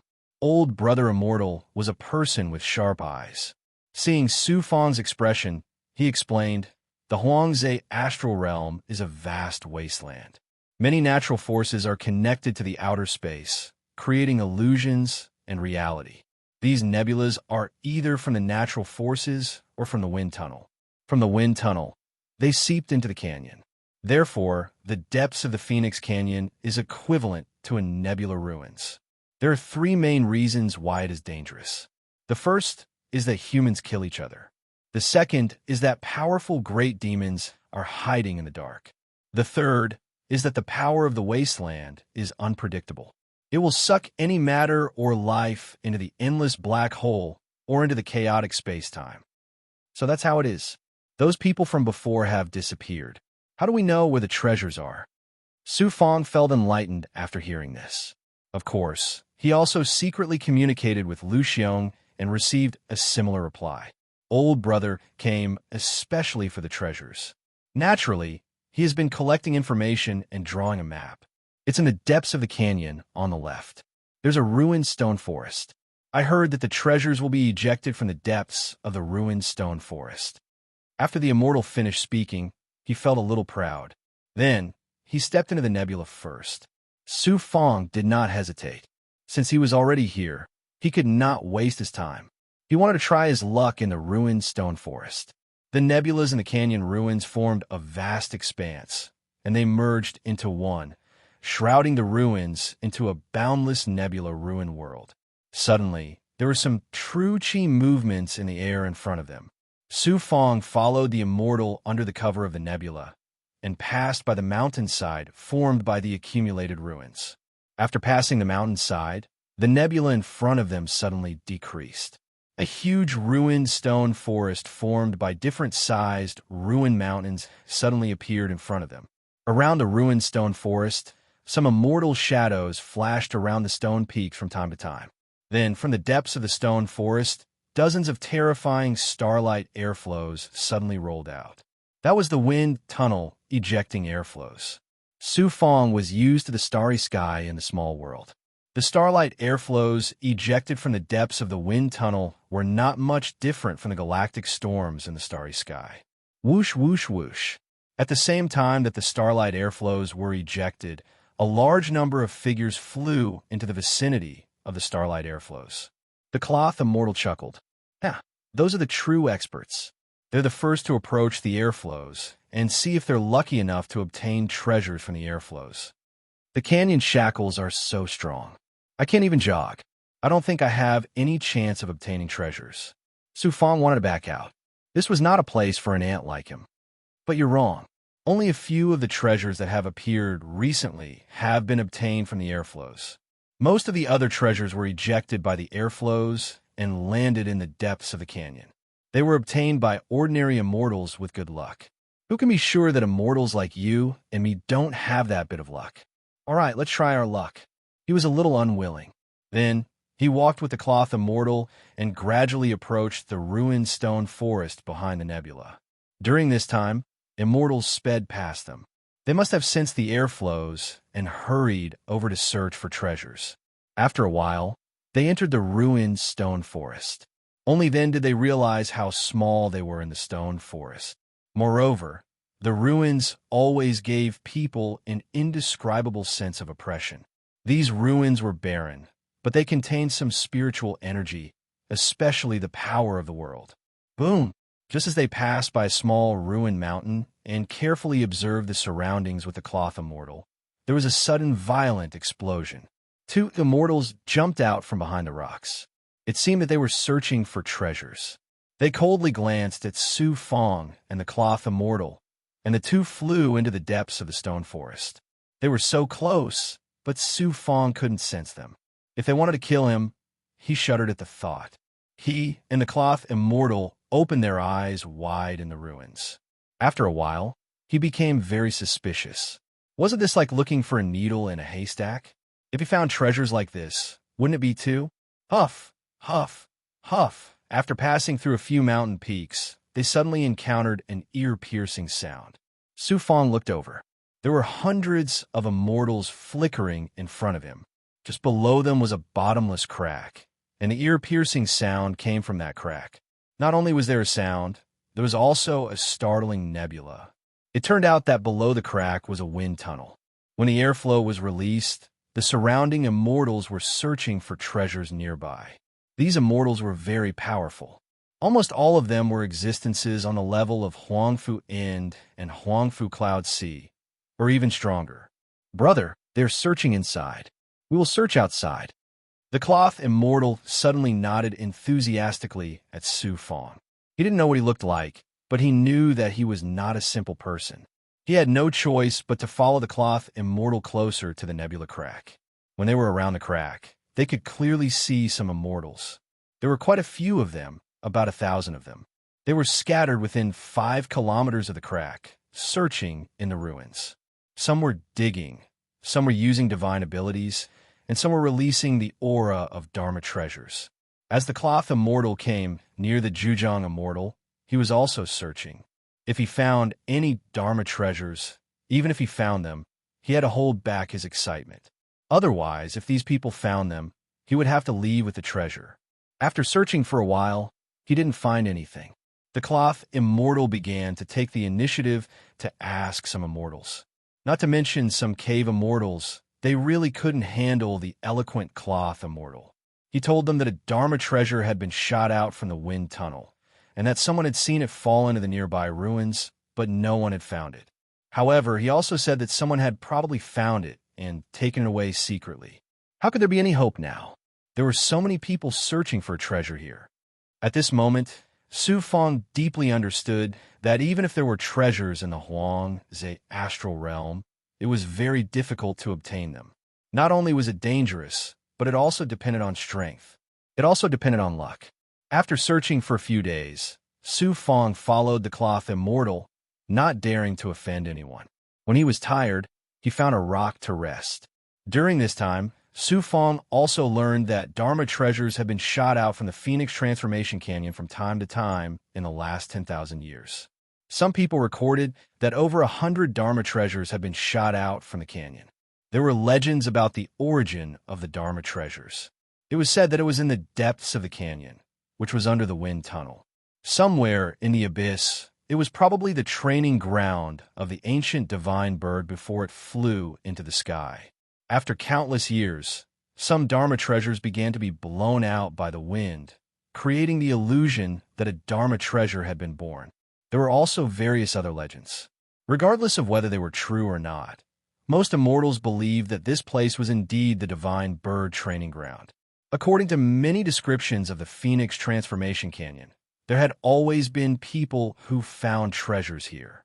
There were more and more immortals of all kinds, and the number of cave immortals had also increased. Before this, cave immortals were invincible in Su Fong's eyes. But now, in this barren land, cave immortals were like virtual immortals. And a virtual immortal, like him, would naturally be reduced to an ant. Su Fong followed the cloth immortal and searched the ruins outside the wind tunnel, resting from time to time. Gradually, more than a year had passed just like that. Boom, boom, boom. Suddenly, there was a terrifying tremor that came from the depths of the ruins. Another Dharma treasure is about to be born. Suddenly, Su Fong thought that the tremor was normal. But the eyes of the cloth immortal next to him suddenly lit up. He immediately led Su Fong and ran through the ruins. Almost at the same time, hundreds of immortals around them flew toward the ruins where the tremor was coming from. When Su Fong looked around, he saw a large number of immortals, and all of them were flying in the air. Whoosh! The two of them chased after them in a hurry. Finally, they saw a nebular rift in the distance. It was also at this moment that another shocking tremor came from the bottom of the nebula crack. Su Fong was so flustered that he felt like the canyon was about to fall into the abyss. Then, an incomparably dazzling stream of starlight shot out in all directions. It actually contained the light of a magic treasure. A magic treasure has appeared. The rapping immortal was extremely excited. However, Su Fong didn't have time to take another look. The jet of air, coupled with the terrifying tremors from the earthquake, raised a cloud of dust that covered the sky. He couldn't see anything anymore, not even the stars. It was so dark that one couldn't even see one's own 5 fingers. At this moment, it was impossible to breathe. Su Fong was almost overturned by the rising dust and buried in the ruins. After he persevered for a while, the tremors weakened a little, and he saw that the sky was filled with dust. Twin fan, 4 musketeers, Sherbao. Are you kidding me? Johann Aluminum was stunned. P. Hidden words? Instant damage from the shackle fan? Could it be that his luck was so bad that he died? He didn't care anymore. He didn't know this person. Did his life or death have anything to do with him? After waiting for an hour, he heard some clashing sounds. He guessed that some of the powerful warriors were killing each other in the stream of air and fighting for treasures. It had nothing to do with an ant like him. At this time, some immortals passed by him. The dust was still heavy. Su Fong tried to look around the exit of the wind tunnel, but he saw some immortals' limbs scattered in the ruins. It seemed that some immortals were unlucky and were killed by the stream of air. There were also many immortals who were looking for treasures among the corpses. Chapter 9:57. Su Fong saw the corpses and waited in the distance. It turned out that he wanted to collect these corpses for the big goblin to cultivate. When the immortal finished collecting the corpses, he immediately ran over and sucked the immortal into his palm. Poochie. When he was collecting more corpses, not far away, an immortal was searching for treasures on the corpses. Who knew?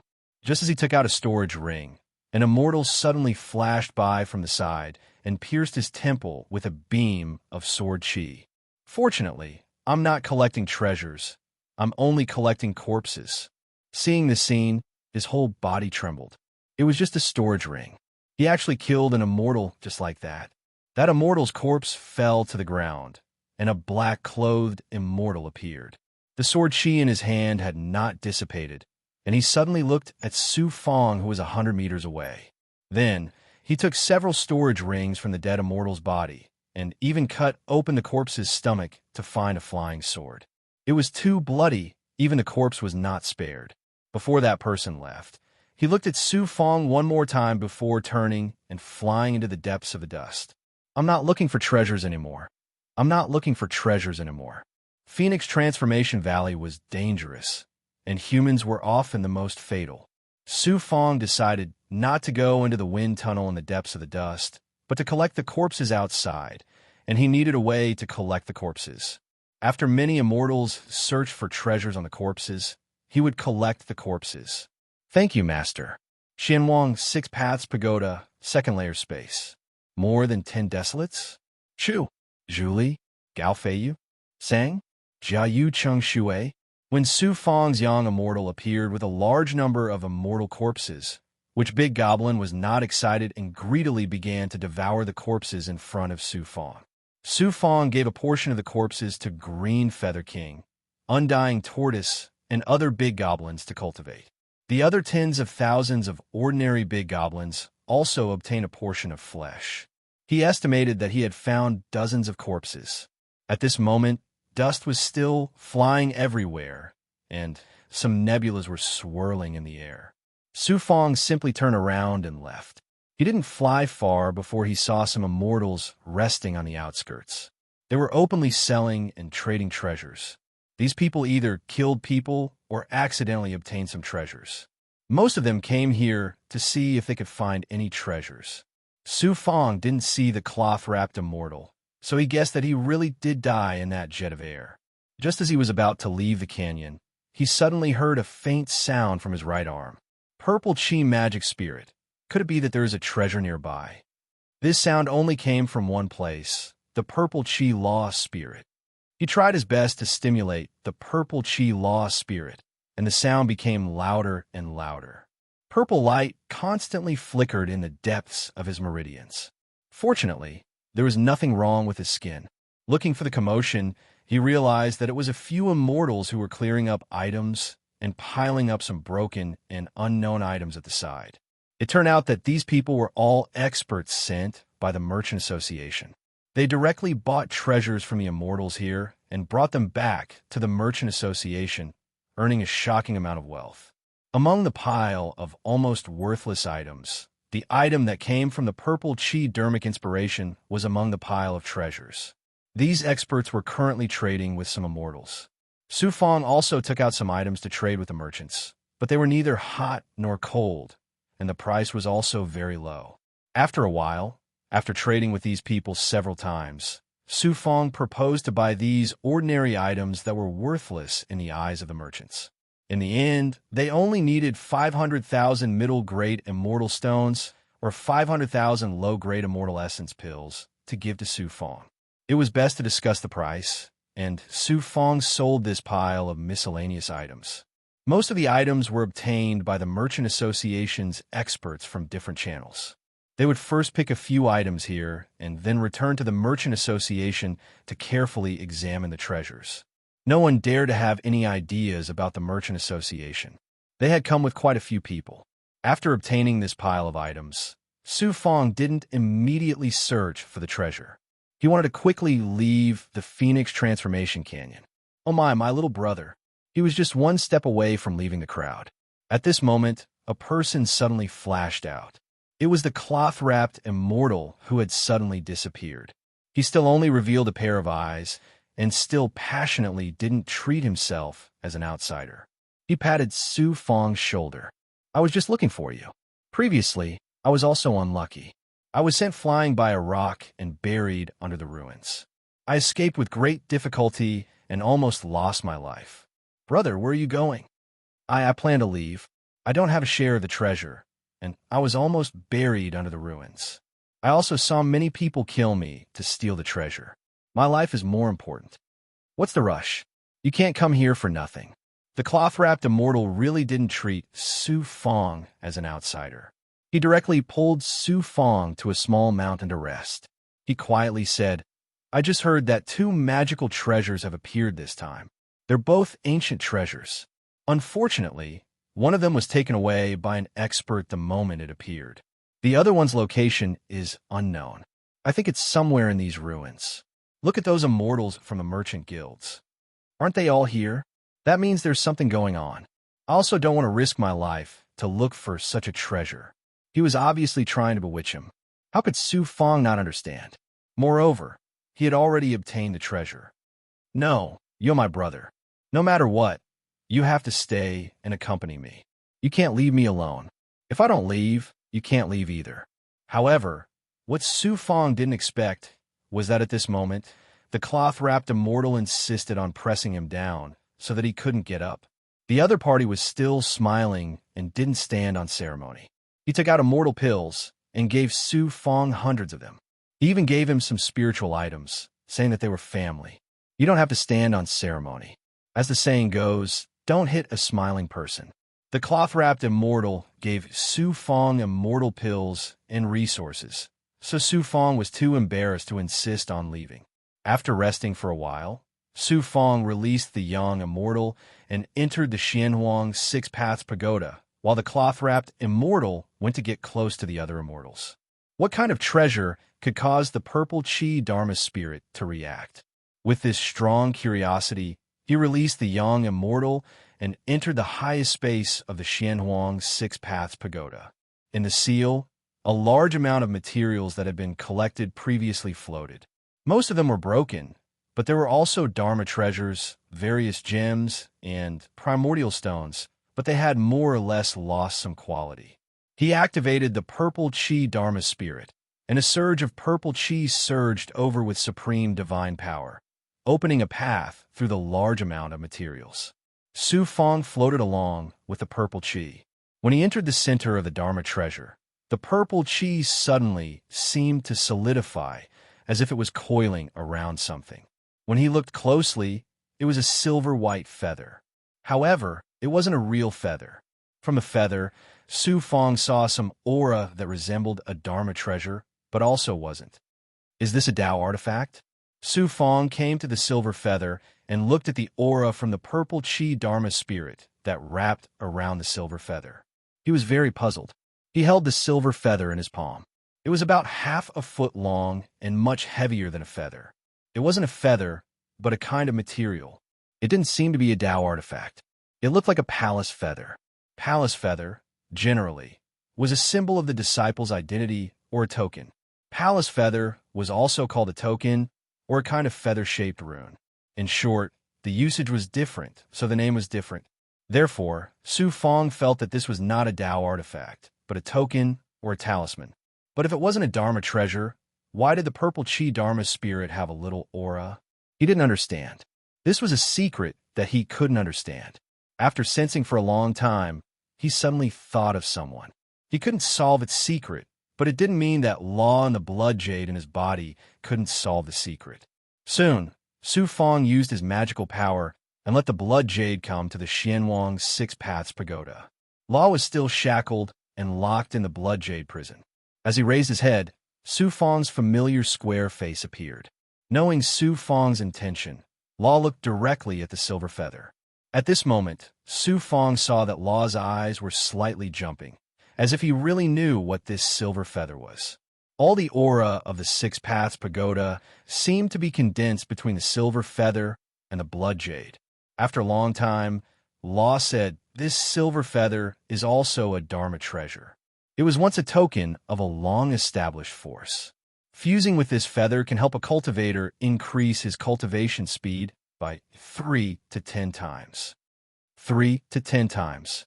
This feather comes from a cultivation faction called the Boundless Red World Palace. Back in that era, its status far surpassed any faction you know of. I reckon that in today's great world, there are only a few factions that can be mentioned in the same breath as it. In addition to this token, there should be 3. The 3 tokens are the tokens of the past palace lords of the Boundless Secular Palace. They are owned by the palace lord and the sect master. Once the tokens are separated, it means that the palace lord has fallen. It also means that the Boundless Secular Palace has disappeared in the river of history. Law, how many years have you lived? The Boundless Red World Palace was too far away. In Su Fong's heart, there was only one question, a question that he couldn't believe. How many years had Law lived? I can't answer this question because I can't even remember how long I've lived. You can just treat me as an old monster. As far as I know, even the truly powerful immortals can't truly live forever. Yes, you're right. In the depths of this world, there is no such thing as immortality. Cultivators only extend their lives through cultivation.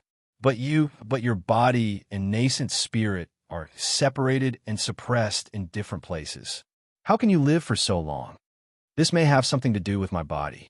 Strictly speaking, I'm also a perfection body cultivator. That's why you can enter this blood jade. You more or less have an aura similar to mine. You also have to work hard.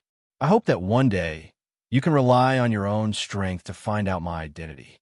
In that case, Su Fong was satisfied with this answer.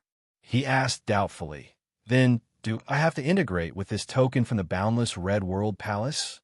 Luo Dao said, "I don't know if the Boundless Secular Palace still has a successor. On the other hand, I also found that the token of the Boundless Secular Palace has a trace of aura that is similar to the purple Chi Dharma spirit in your right arm. Try to sense it carefully." "Oh, could it be that the purple Chi Dharma spirit and the feather token had a similar power? Could it be that the purple Chi Dharma spirit had indeed sensed the extraordinariness of this feather token?" Law's words immediately set off indescribable waves in his heart.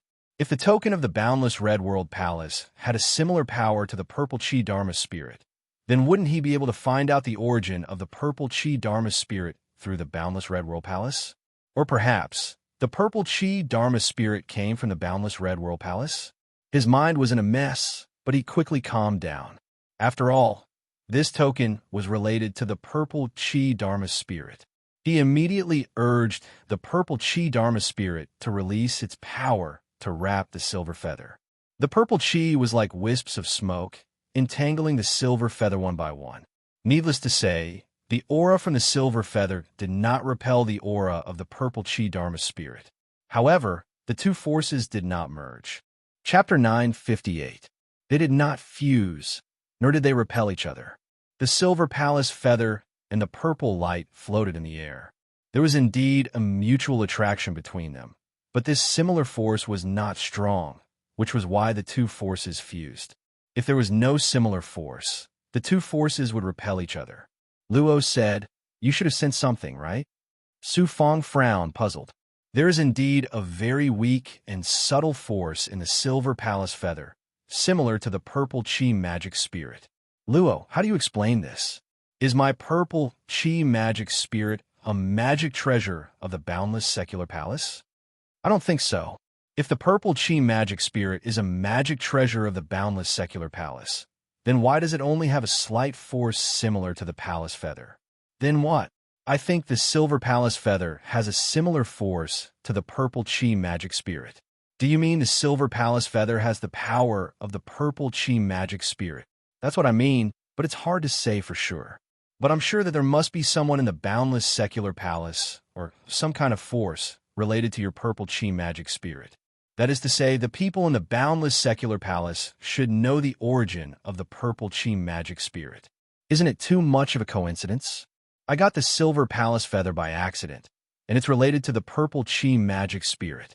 In this way, I can use the silver palace feather to find the Boundless Secular Palace in the future, and then use the palace to find the origin of the purple Chi magic spirit. This is an opportunity. Maybe there are many unknown reasons, all of which you can only solve by yourself. With this palace feather, you can indeed fuse it. In the future, you can go to the infinite worlds and find the Boundless Secular Palace, or the other two palace feather. When the three palace feather fuses, you will have the power and magic power of the Boundless Secular Palace. Maybe you can also find the former Taoist rite of the Boundless Secular Palace." "I understand." He stroked the silver palace feather and looked at it a few times, then put the treasure away. Although it was not a supreme treasure, the importance of the palace feather surpassed that of a Tao artifact. Su Fong thought he could get an ancient magic treasure, but he only got the palace feather. It was also at this moment that the cloth-wrapped immortal returned. With one younger brother in front and one younger brother behind, he did not treat Su Fong as an outsider, but instead treated himself as Su Fong's relative. However, the two of them were too inconspicuous. If it weren't for the fact that there were many immortals around, they would have been attacked already. Several days later, the immortals who were resting were awakened by a tremor. There was also a wind tunnel ejecting air. As soon as Rapper Immortal and Su Fong appeared, the surrounding immortals disappeared. They moved too quickly and immediately rushed into the depths of the ruined stone forest.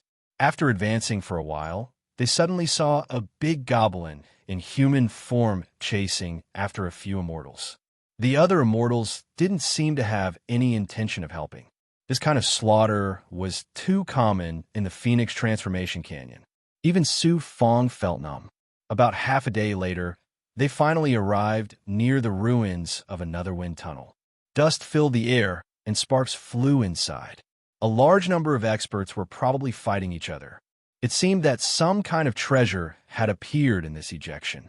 Before the two of them could step into the ruins, more than a dozen similarly dressed cultivators intercepted them. There were about 100 of them, and they were fighting for the treasure inside. Naturally, they didn't want the two of them to pass through here. The two of them had no choice but to go to the other side.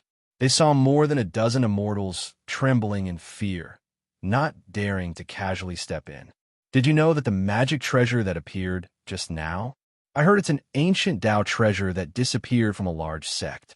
I think it's called the Yellow Springs Great Emperor's Bottle. The Yellow Springs Great Emperor's Bottle? I just heard an old man say that the Yellow Springs Great Emperor's Bottle was once a treasure of a great devil of the Devil Tao called the Yellow Springs Great Emperor. How come I don't understand? If it's not an ancient Tao treasure, how can it be a devil's item? Could it be a devil's item? That Yellow Springs Great Emperor created the Yellow Springs Immortal World. That's what the ancient records said, but I don't know why this Yellow Springs Great Emperor became a great devil. When the two of them arrived, they heard the immortals talking about the treasure. Su Fong had originally thought that no one knew what kind of treasure this Phoenix Transformation Canyon would shoot out. Who would have thought that in the past there would always be some ancient items that would be shot out? When cultivators obtained those ancient items, they would know what magic treasures were in the Phoenix Transformation Canyon. The Yellow Springs Great Emperor's Bottle. Clearly, it was through this method that countless immortals learned about it. And this time, once the Yellow Springs Great Emperor's Bottle appeared, there would be immortals who would immediately recognize it. Su Fong felt that the Yellow Springs Great Emperor must be a peerless figure like the master of the immortal world. He looked at the cloth immortal. Do you know about the Yellow Springs Great Emperor's Bottle? The cloth immortal smiled. Ancient Great Emperors. There are some records in some ancient records. The great immortal world has experienced countless changes in the heavenly Tao. Since ancient times, there have been many cultivation factions and many ancient great emperors. The Yellow Springs Great Emperor was one of them. I heard that he was both righteous and evil. He even dreamed of establishing the legendary cycle of reincarnation.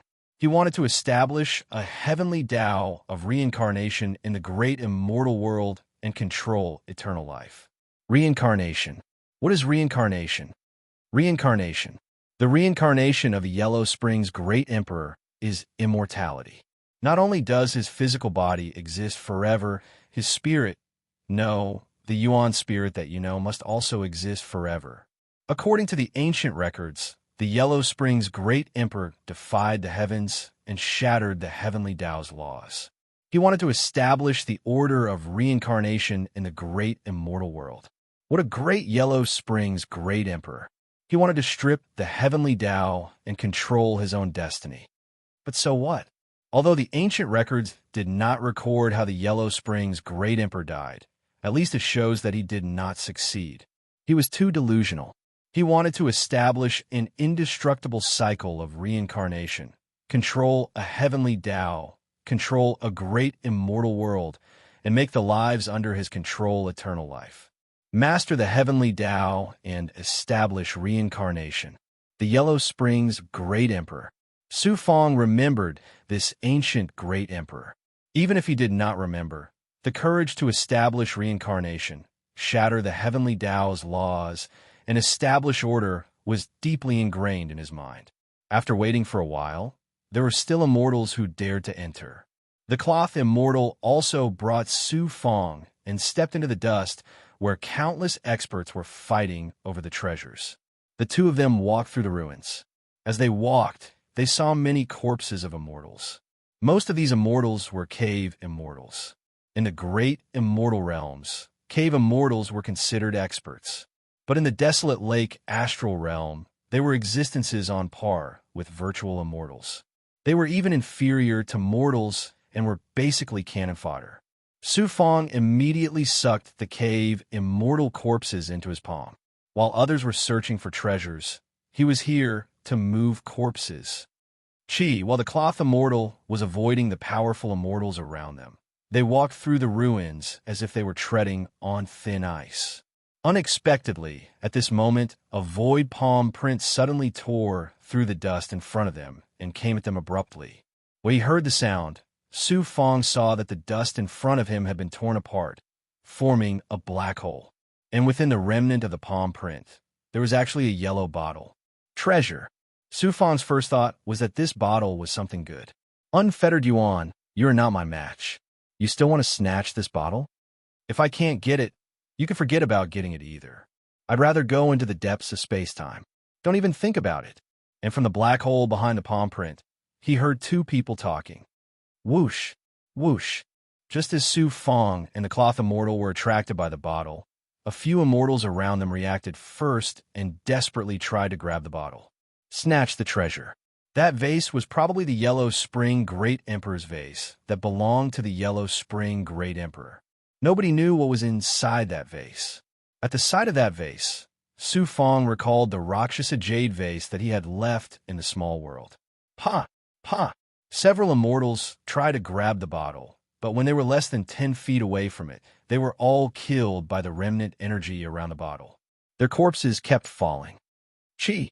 Another figure flew out. This time, Su Fong was completely shocked.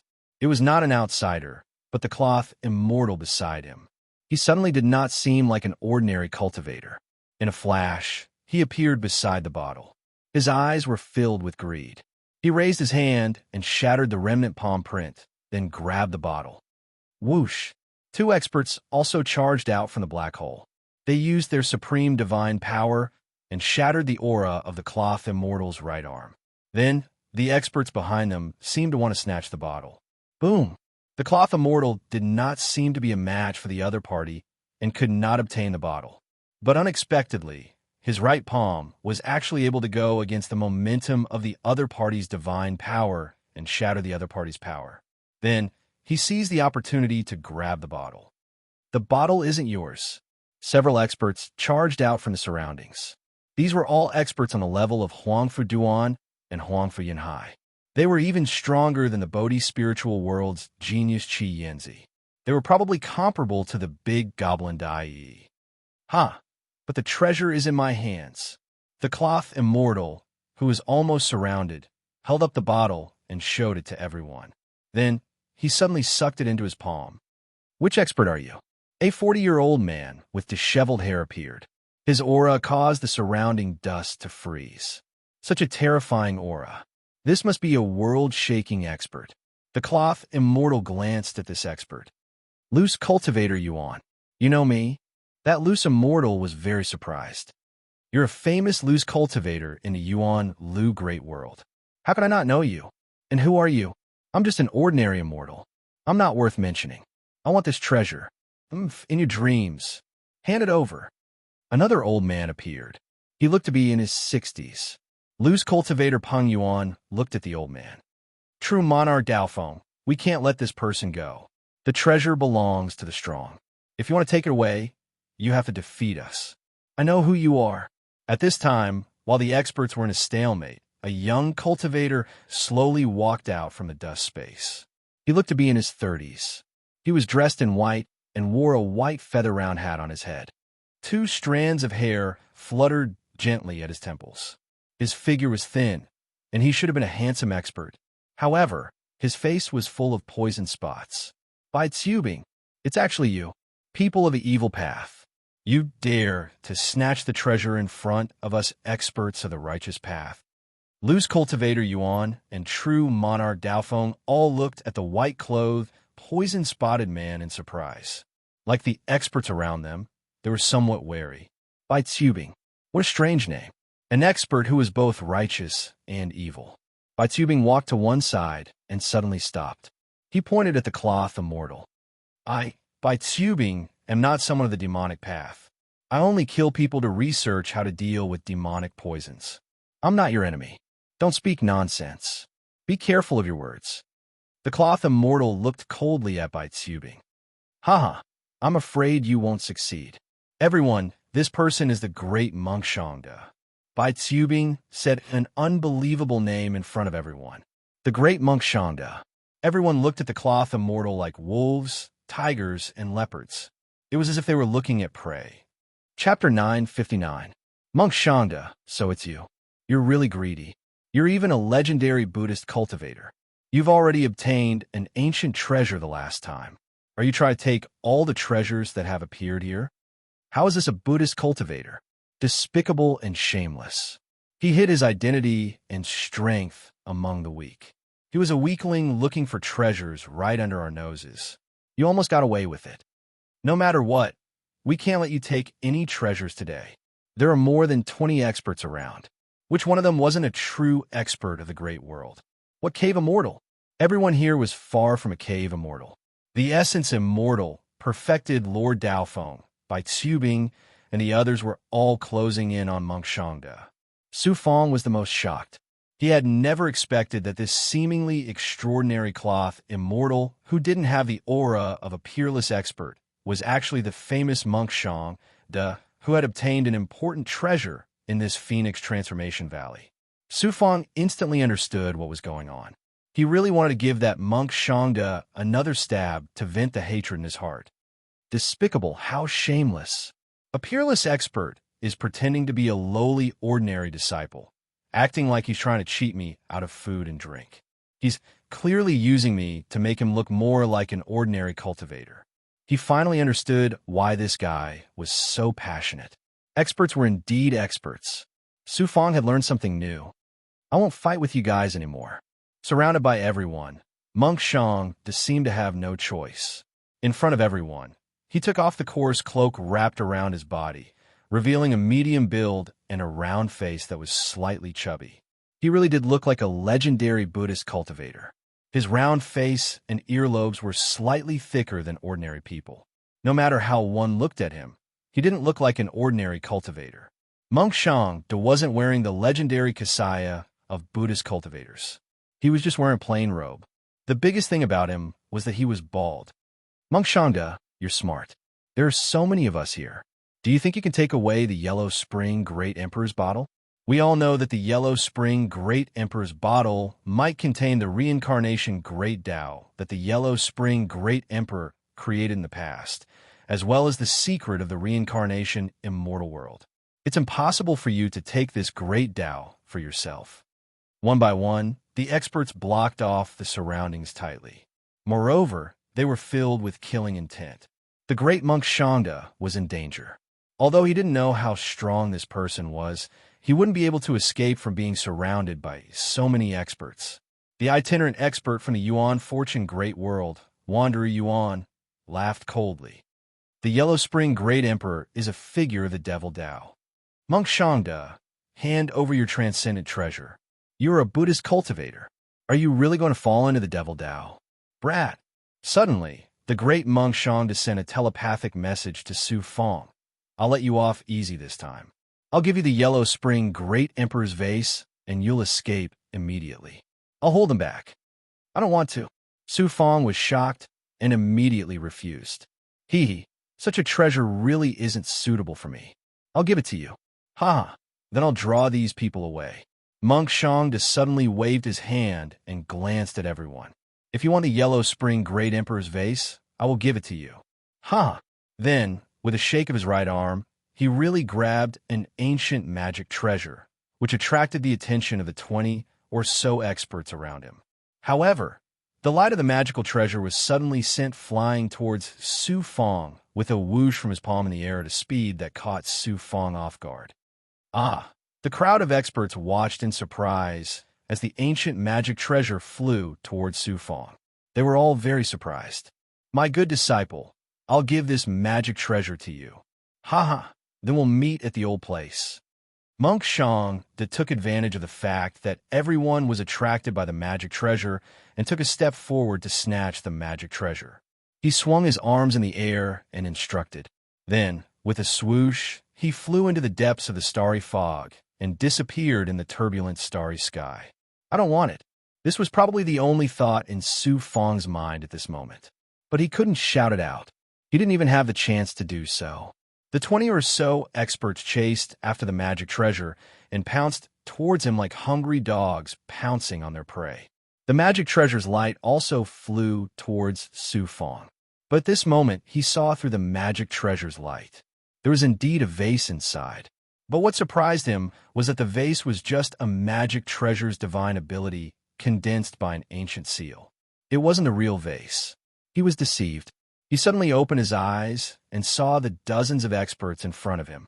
Seniors, this is not the Yellow Spring Great Emperor's vase. You were deceived by that stupid monk. I'm also not his disciple. What's wrong? We were deceived. The experts' auras and auras stopped abruptly 10 feet away from the magic treasure's light. But this aura still swept the magic treasure's light, causing it to shatter layer by layer. Then there was nothing left, only broken divine ability particles. Buddhist divine abilities are indeed extraordinary. We were actually deceived. Bald donkey who deserves to be cut into pieces chase. The essence of mortals and the others suddenly turned around and left. They either rode on their swords or used their fastest speed. With a loud bang, they hurriedly chased after him. In such a short time, some people might still be able to catch up to the monk. At this moment, Su Fong was so shocked by the divine auras released by so many experts that he could only retreat. The monk, Shangda, is simply a monk with no morals. He actually used me, an essence immortal, to escape. Buzz. At this moment, not every expert chased after the monk Shangda. An expert suddenly cast a restriction on Su Fong. This person is mine. Just as the restriction was about to trap Su Fong like a fishing net, a divine might that released poison chi unexpectedly charged out from the side. Pa! Pa! The fishing net was shattered, and an expert appeared from the side. He looked at the poisonous shadow. By Tsubing, you are indeed powerful. But why didn't you chase after the monk? I have no enmity with you. The poisonous shadow was arrogant.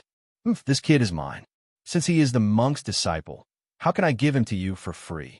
If you want to die, I have hundreds of poisons here. They are all incurable poisons. If you know what's good for you, leave. Otherwise, I will not be polite. By Tsubing, what's wrong? What goes around comes around. One day, I will get my revenge. After the expert finished speaking, he left unwillingly. The poisonous shadow flashed in the void again. When Su Fong was still sent flying, a divine aura grabbed out and controlled everything around Su Fong. Su Fong vomited a big mouthful of blood. He cursed the monk 1,000,000 times in his heart. What 18 generations of ancestors? What a mortal! He cursed all of them. However, he still could not vent his anger. However, he saw that the poisonous gas in front of him and around him was controlled. It was as if he had fallen into a domain. When he saw Bai Tsubing in front of him, he felt a chill in his heart. Bai Tsubing. This was a person who was neither good nor evil. This meant that if he wanted to kill someone, he would kill someone. Moreover, he might be able to use any method. Su Fong calmed his uneasy thoughts and tried to calm down his chi and blood. Bai Tsubing scanned him and frowned. There is no aura in your body that is similar to that monk. You are not his disciple. Of course I am not. Senior Bai, I was also tricked by that stinky monk. This person is despicable and shameless. He pretended to be an ordinary cultivator and asked me to accompany him to search for treasures. He said that this place is full of treasures and that you can have as many as you want. If you can get one, you could become a peerless expert. I was tricked into joining him. Do you think that I will believe you just because you said that? If I find any trace of that monk, I will not let it go. Let's go. Bai Tsubing grabbed the void, and Su Fong's body was covered in poisonous seals. ZZZ. While flying, Su Fong was under Bai Tsubing's control. What was more shocking was that the poisonous seals were continuously entering his body. About half an incense stick's time. Under Bai Tsubing's control, they arrived at a cave in the depths of the ruins. After setting up a formation, he looked at Su Fong. Tell me the truth. Otherwise, if I do not control this poison, it will quickly enter your heart and brain, turning you into a poisoned corpse. I really do not know that monk at all. He did not know if explaining would work, but he still had to fight for it. You really don't want to tell me the truth. I really do not know anything. Senior, I am innocent. I was used by that stinky monk as a chess piece for him to obtain treasures. Oof. Baitsubing interrogated him several times, but still got nothing. He angrily stood up and set up seals around him. This caused Su Fong to be unable to sense the outside world. He was completely shackled. Baitsubing looked coldly at Su Fong and took out a poison rune talisman. This is the 100 Fiend Poison Chi I refined. I'll keep it here to torment you. Of course, I won't let you die so easily. Just wait. If you don't behave when I return, I'll really kill you. Whoosh! He left behind a poison rune talisman and shot it above Su Fong. In an instant, a poisonous gas boundary enveloped Su Fong like a poisonous flame. As for Baitsubing, he immediately disappeared. He probably went to look for the monk Shangda. When Su Fong saw Baitsubing leave, he heaved a sigh of relief in his heart. At this moment, he was in incomparable pain. The poison was drilling into his heart, making him want to kill himself. The poison had drilled into more than half of his body and was slowly seeping into his organs. However, he was not afraid or flustered. Firstly, the poison would not enter his heart quickly. Secondly, he had the ghouls that could absorb any poison. Now, he had to think of a way to deal with Baitsubing. If he wanted to deal with the poison, it would not be difficult at all. However, if he wanted to break the rune talisman and escape the barrier, he would need strength and time. No matter what, he had to activate the ghouls in his body to dissolve the poison that had entered his organs first. Right? At this moment, he could not be anxious. He could not think about escaping. He still did not know where Baitsubing was. If he was not far away, once he attacked the barrier, there would be a commotion. Once he returned and knew that the poison could not do anything to him, he would use more powerful methods to bind him. Thinking of this, Su Fong hurriedly used the ghoul's ability to release a special power deep within his body. He absorbed the poison bit by bit, extracting the poison that had entered his organs bit by bit. Moreover, this way, the blood ghoul would be able to absorb Baitsubing's poison. With his poison, the ghouls would be able to counter it in the future. This meant that Baitsubing's poison would have no effect on Su Fong. The ghouls were indeed powerful. After releasing their power, they were able to absorb the poison directly into their bodies. Time passed too slowly. To Su Fong, it was impossible for him to escape in such a short amount of time. As long as he could control the poison, Baitsubing's poison would not have any effect on him in the future. About 2 days later, he heard the barrier suddenly shake, and then Baitsubing returned, covered in dust. As soon as he returned, it was clear that he had not gained anything. He coldly glanced at Su Fong, clearly unhappy. He went to the side to think. After a while, Su Fong helplessly explained, "Senior, I'm innocent. If you capture that stinking monk, we can face each other. I was really framed by him." Chapter 960. Baitsubing didn't believe Su Fong at all. Seeing Su Fong being suppressed by the poison talisman, he revealed a vicious gaze. "I think you and that bald donkey are the same as a piece of rock. I've been refining poison since I was young. I'll make you wish you were dead. Then I'll have that bald donkey save you." "Senior, I've been wrongly accused." Su Fong once more tried to explain. "If you don't tell me where that monk Shangda is, I have all kinds of poisons here. Not long ago, I refined a new kind of poison from a poisonous scorpion. If you don't tell me, don't blame me for being vicious.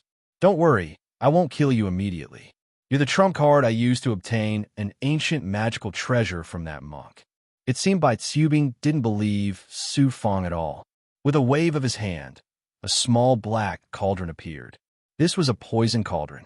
It was a Dao item specifically used to refine poisons.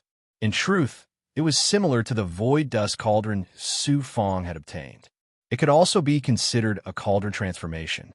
However, this poison cauldron naturally wasn't even a tenth of the void dust cauldron. It was only a middle-grade magical treasure, and its quality was ordinary. It was still good for refining poisons. No matter how Su Fong tried to explain, Baitsubing still placed the poison cauldron above Su Fong's head. After fusing with the poison talisman, a disgusting poisonous scorpion crawled out of the cauldron. The scorpion slowly crawled towards Su Fong. At this moment, Su Fong felt his scalp go numb. Cold sweat poured out his skin. He hastily urged the ghoul to release energy from his body into his head.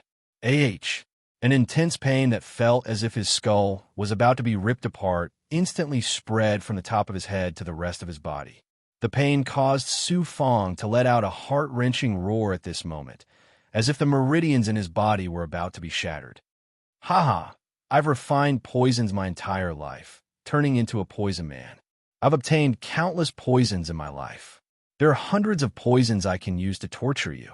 Don't worry, I won't let you die. The scorpion will slowly crawl over your head and inject its poison into your body. In the future, I'll even let it absorb your bone marrow. I also want to refine you into a poison slave. You must have never seen me before, right? I'll let you broaden your horizons. Seeing Su Fong struggling in pain from the side, Bai Tsubing was very unhappy, but his smile was still cold. At this moment, he slapped his palm, and an immortal appeared in the void. The immortal was around 30 years old, and he didn't look like a normal person. He wasn't breathing, and his skin was purple, especially his eyes, which were already dried out, revealing 2 empty eye sockets. His body was covered in poison patterns or poison spots. Poisonous gas was constantly emitted from his body, and some poisonous insect could be seen crawling slowly on his skin. Not bad, right? This is the poison slave I refined. I've collected some natural poisons and used this poison slave to refine different poisons.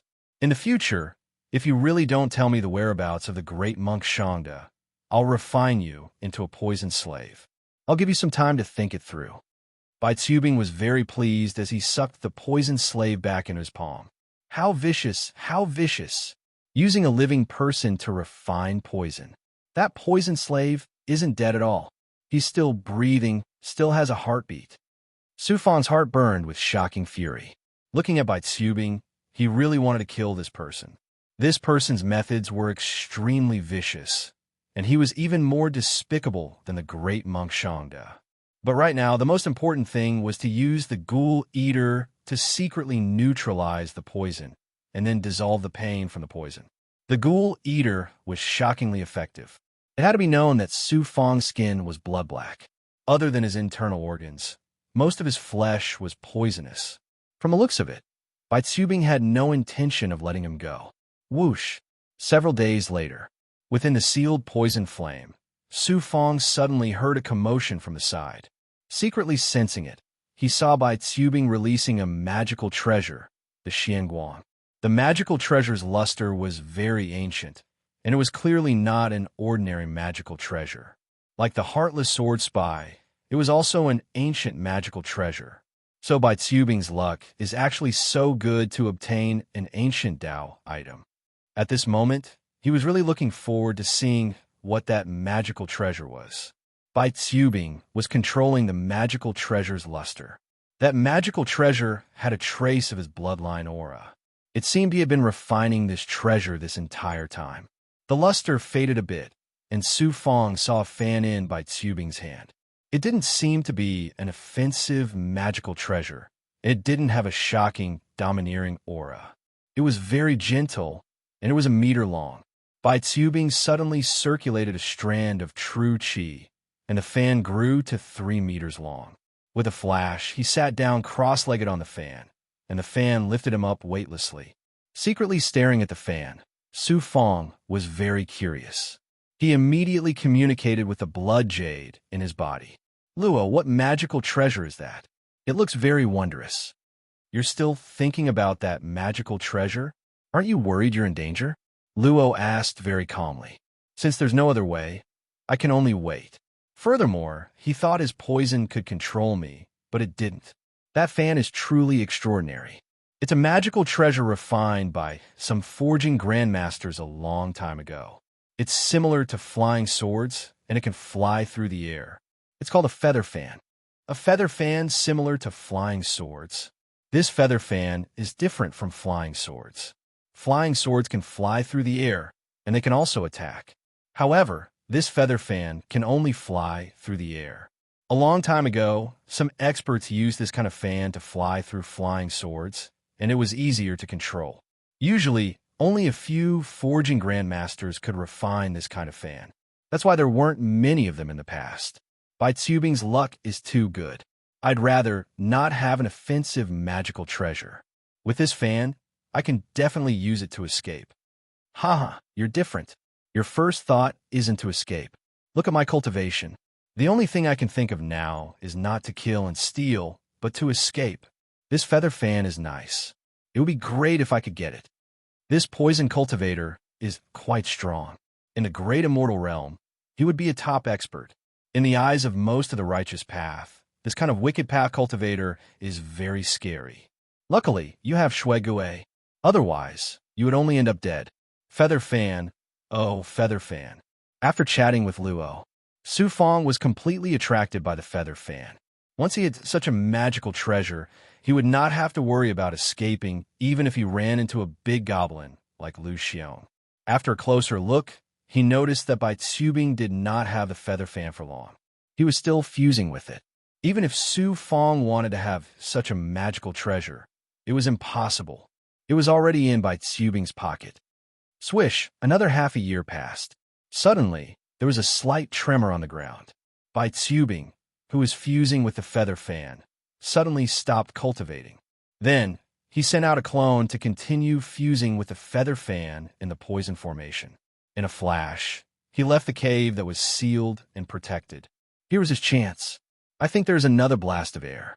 More treasures are coming out from the wind tunnel. Su Fong took a look at the poison formation. He did not wait any longer. Instead, he summoned the ghoul. The ghoul poked out a head from his shoulder. It opened its mouth and began to absorb the poisons around. It did not matter if it was the poison from the sealing formation or the poisonous gas from the scorpion and the blood cauldron. The ghoul greedily absorbed them all. Baitzubing, the poison cultivator, did not have such a horrifying ability like Shuai. After an hour, Su Fong was able to move again. More than half of the poison formation's power had been absorbed by the ghoul. Therefore, the shackles he was under were less than 1/10 of what it was before. At the same time, he asked the ghoul to remove the poison from his body. He took some elixirs so that his wounded body could begin to recover. Then, he turned to look at the poison formation in the depth. Inside the poison formation was Baitzubing's feather fan and a clone. Baitzubing probably wanted to fuse with the feather fan in a short period of time. Unfortunately, with the blast of air from the wind tunnel, he naturally went to snatch the treasure. If he wanted to fuse with the feather fan, he would use his clone to fuse with the treasure. This kind of cultivation method was very common in the outside world. The clone would absorb the feather fan and fuse with it. Then, Baitzubing would fuse with the clone. The power of the fusion would naturally be obtained by Baitzubing. In the past, Seven Star Child had left behind a second clone in the lower realm to cultivate the Black Lotus True Body. Previously, I thought that I did not have a chance to obtain the feather fan. But now So what if Baitzubing's clone is here? How strong can a clone be? If I snatch the feather fan now, Baitzubing's main body will not be able to return in such a short time. This is the Phoenix Transformation Valley. Su Fong suddenly gritted his teeth. He made a huge decision. He was going to snatch the feather fan. It was an ancient treasure. It would be a waste if he did not take it. He would treat it as compensation. In this 1 year, he had suffered a lot from Baitzubing. Brother. Within his body, Bai Ling spoke. Sister Bai, in a moment, I'll use the ruthless sword spy. You can use the chaos ring to kill Baitzubing's clone. Your chaos ring can even kill a big goblin like Lu Xiong. With my ruthless sword spy, we will definitely succeed. Hee, you dare to bully my brother? Sister will naturally take revenge for you. All right. After making some preparations, Su Fong suddenly had the ghoul eater charge at the poison formation. Then, he appeared behind the ghoul eater. With a slap of his right hand, a sword spy shot out from his palm. It was the ruthless sword box. The ruthless sword box charged into the poison formation as the ghoul eater was absorbing its energy. Brat, you're courting death. Within the poison formation, Baitzubing's clone, who was fusing with the feather fan, suddenly reacted. He leaped up and unleashed a huge poisonous palm. Chi, chi, chi.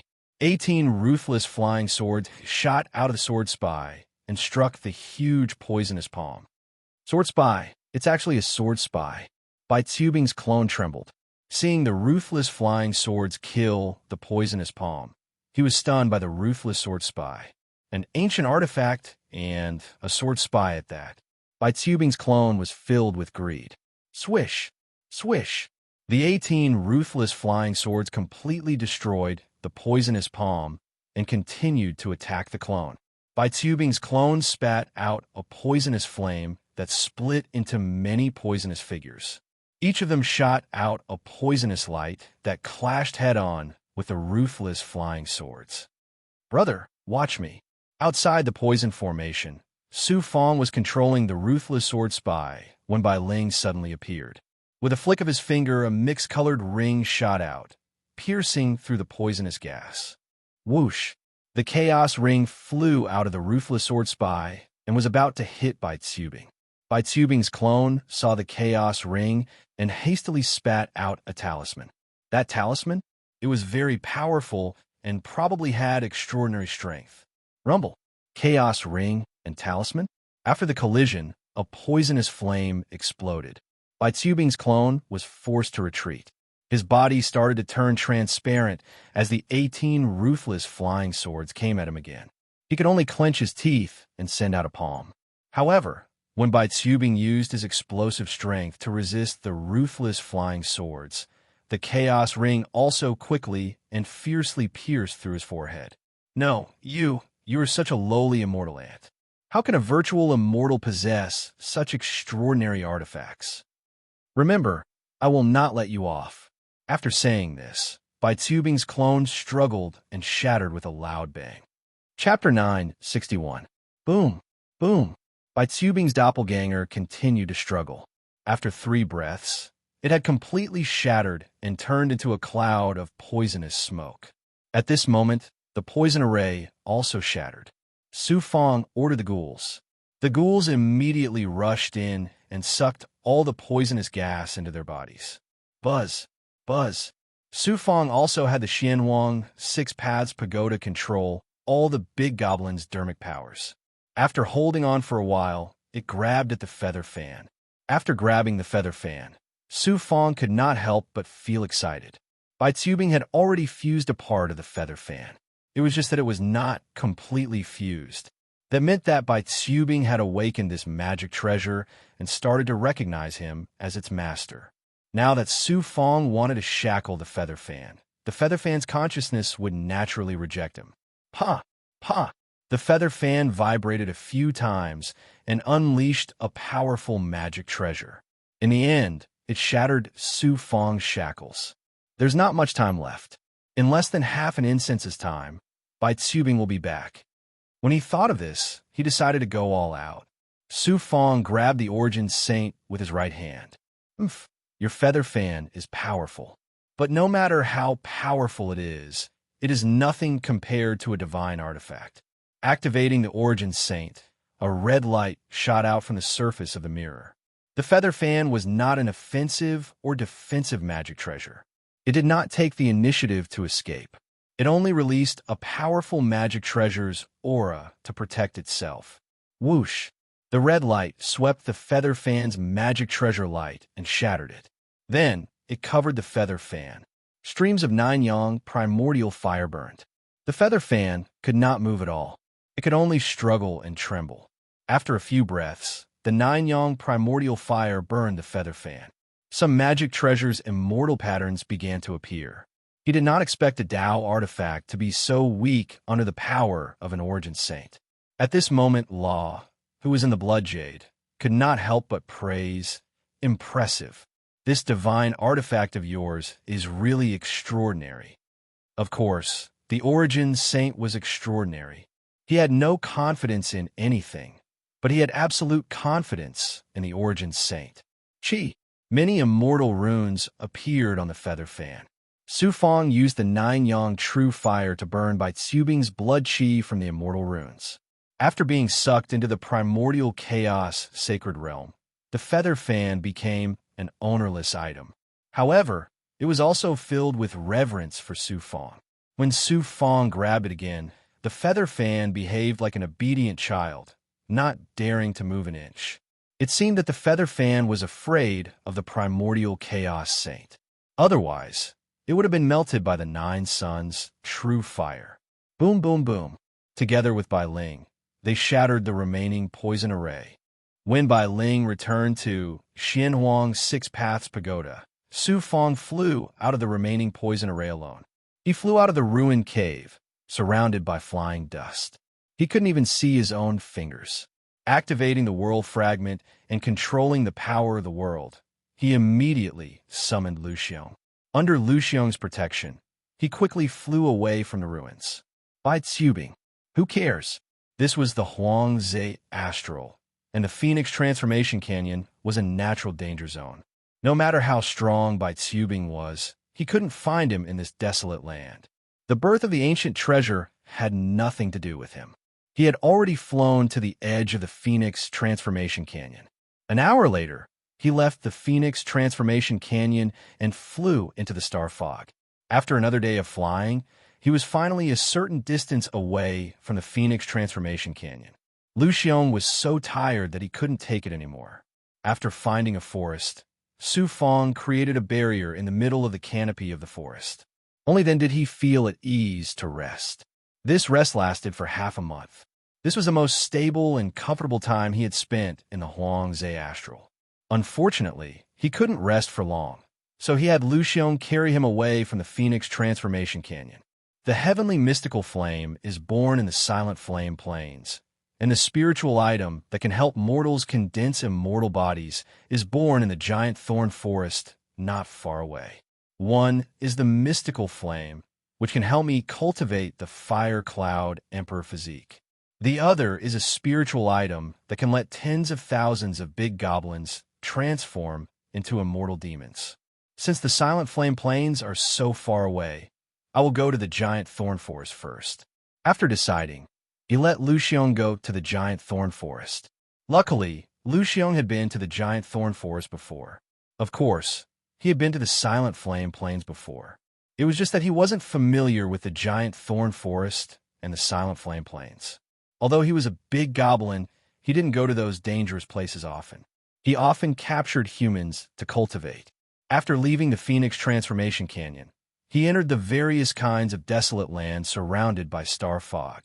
When they entered a wasteland filled with endless ruins, mountain ranges, and valleys, Su Fong had Lu Xiong find a quiet place.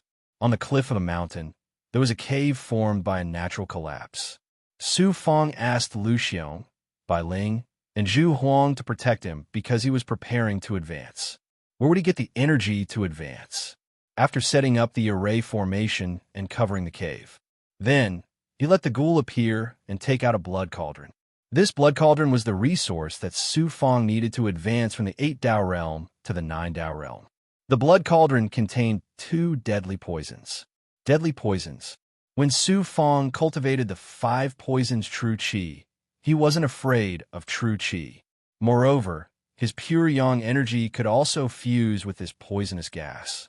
A portion of the blood cauldron was deadly poison, but most of it was pure poisonous true qi. The poison itself wasn't that strong. It was just a type of true qi that contained poisonous gas. The blood cauldron was to be given to the ghoul. After a while, Su Fong started to swallow immortal pills and use his pure yang energy to absorb energy from the blood cauldron. There were many poisonous substances and immortal stones in the blood cauldron. The poisonous substances were naturally given to the ghoul, while the immortal stones and gems were given to Su Fong.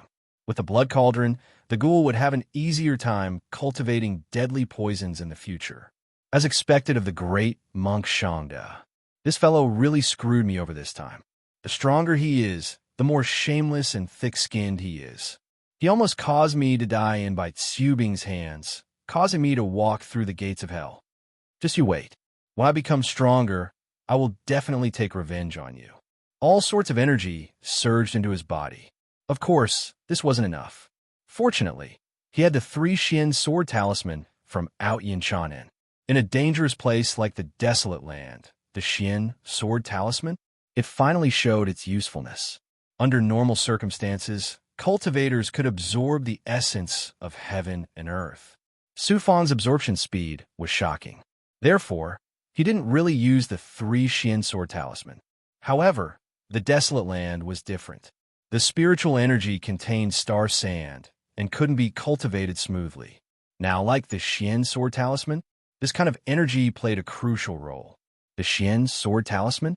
It floated in his dantian, releasing true qi from the astral palace.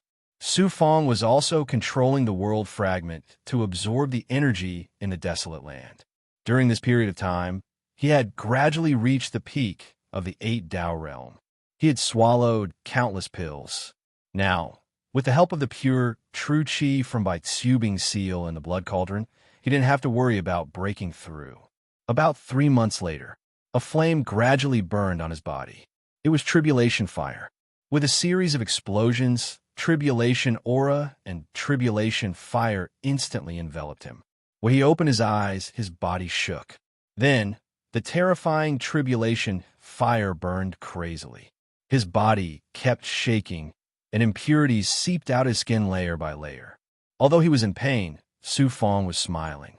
After enduring for a few days, the power of advancement began to spread throughout his body. 9 Dao marks could be seen in his divine aperture, dantian, and many other parts of his body. The 9 Dao realm of the virtual immortal. Su Fong successfully broke through another level and reached the last realm of the virtual immortal realm. After stepping into the 9 Dao realm, one would be a spirit immortal. Although spirit immortals also refined their bodies and condensed immortal essence, after breaking through to the spirit immortal realm, their bodies would be much stronger than those of the virtual immortal realm. It was the same for young immortals.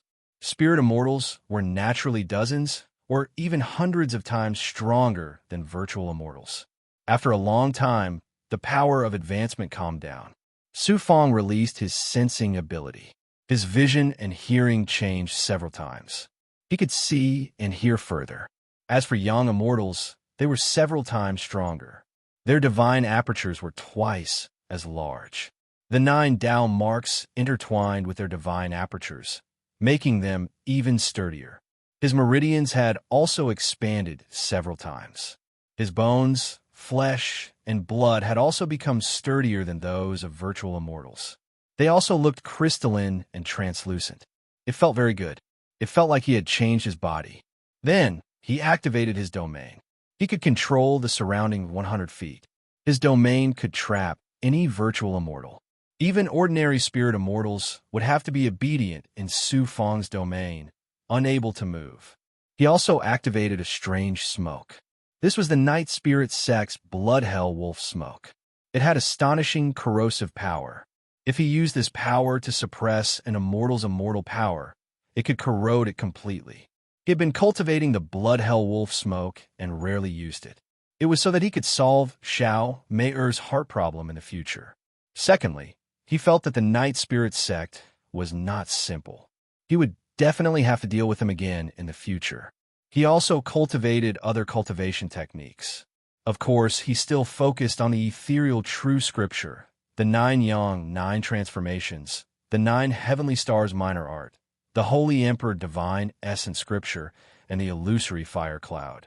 The Holy Emperor divine essence scripture was actually not a powerful cultivation technique in the great world. However, this cultivation technique could help Su Fong cultivate the path of the Emperor.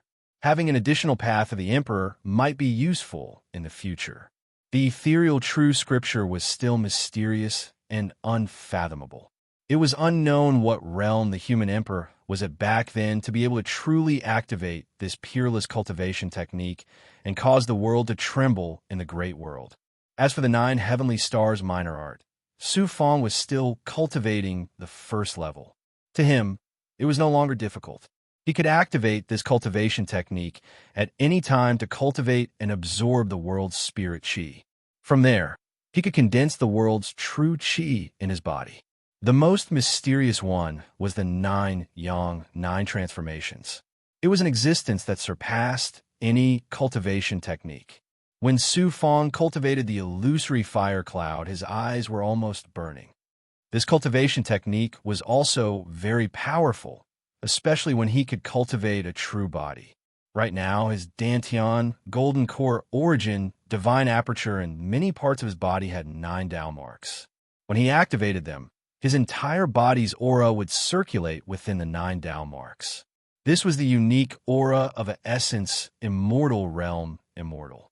After a year of cultivation, although he had yet to reach the peak of the essence, immortal realm, Su Fong summoned the big goblin back to the Xianhuang Six Paths Pagoda and began fusing with the feather fan.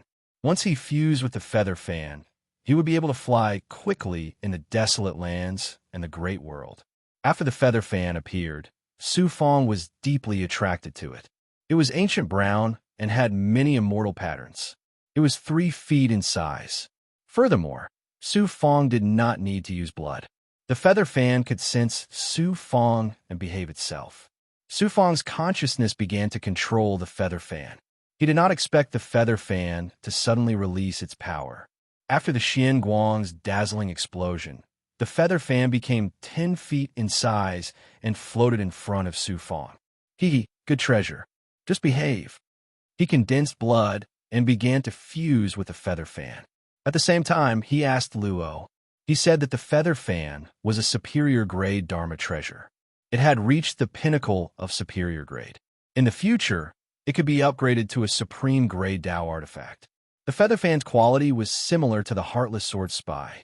However, in terms of power, it was naturally the Heartless Sword Spy. There were many immortal arrays in the treasure fan.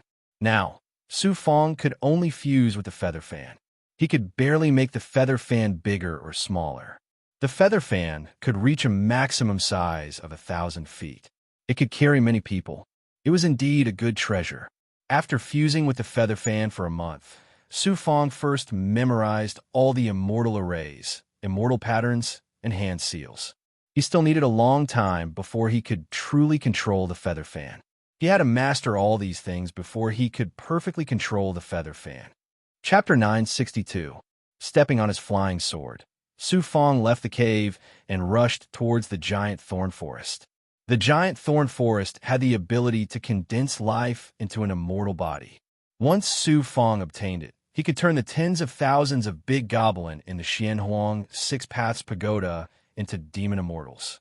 If he could do that, Su Fong in the Six Paths Pagoda would undergo a huge transformation. He started to understand the giant thorn forest from the map and asked Lu Xiong. He did not expect the giant thorn forest to be so dangerous. Previously, he felt that the Phoenix Transformation Valley was the most dangerous place. The silent flame plains with the Heavenlight strange fire should also be very dangerous. As for the giant thorn forest, it was a spiritual item that could cleanse one's marrow and condense an immortal body. It should not be a dangerous place. However, this was a big mistake. According to the description of the map, there were all kinds of strange flowers and trees in the giant thorn forest. Many of them had already turned into monsters and were very powerful. There were many ancient thorns in the giant thorn forest. They were huge and had merged together to form the giant thorn forest. Lu Xiong also mentioned that there were many immortals in the giant thorn forest. However, very few of them were there to search for treasures. Most of them were there to search for strange fruits or strange poisons. He knew that there were many strange poisons and poisonous fruits. There were also flowers. Even the big goblin was afraid of entering. However, this was nothing to Su Fong. Moreover, it could make the ghouls stronger. With the ghouls, they could deal with any poison. At the same time, if the ghouls ate these terrifying fruits, wouldn't the poison be even more powerful? Gradually, he went deeper into the Huang Zhe astral realm. From time to time, he would see patches of star fog. After a long journey, he gradually entered a basin-like star fog world. The star fog world was the giant thorn forest. The airflow and cold air were very shocking.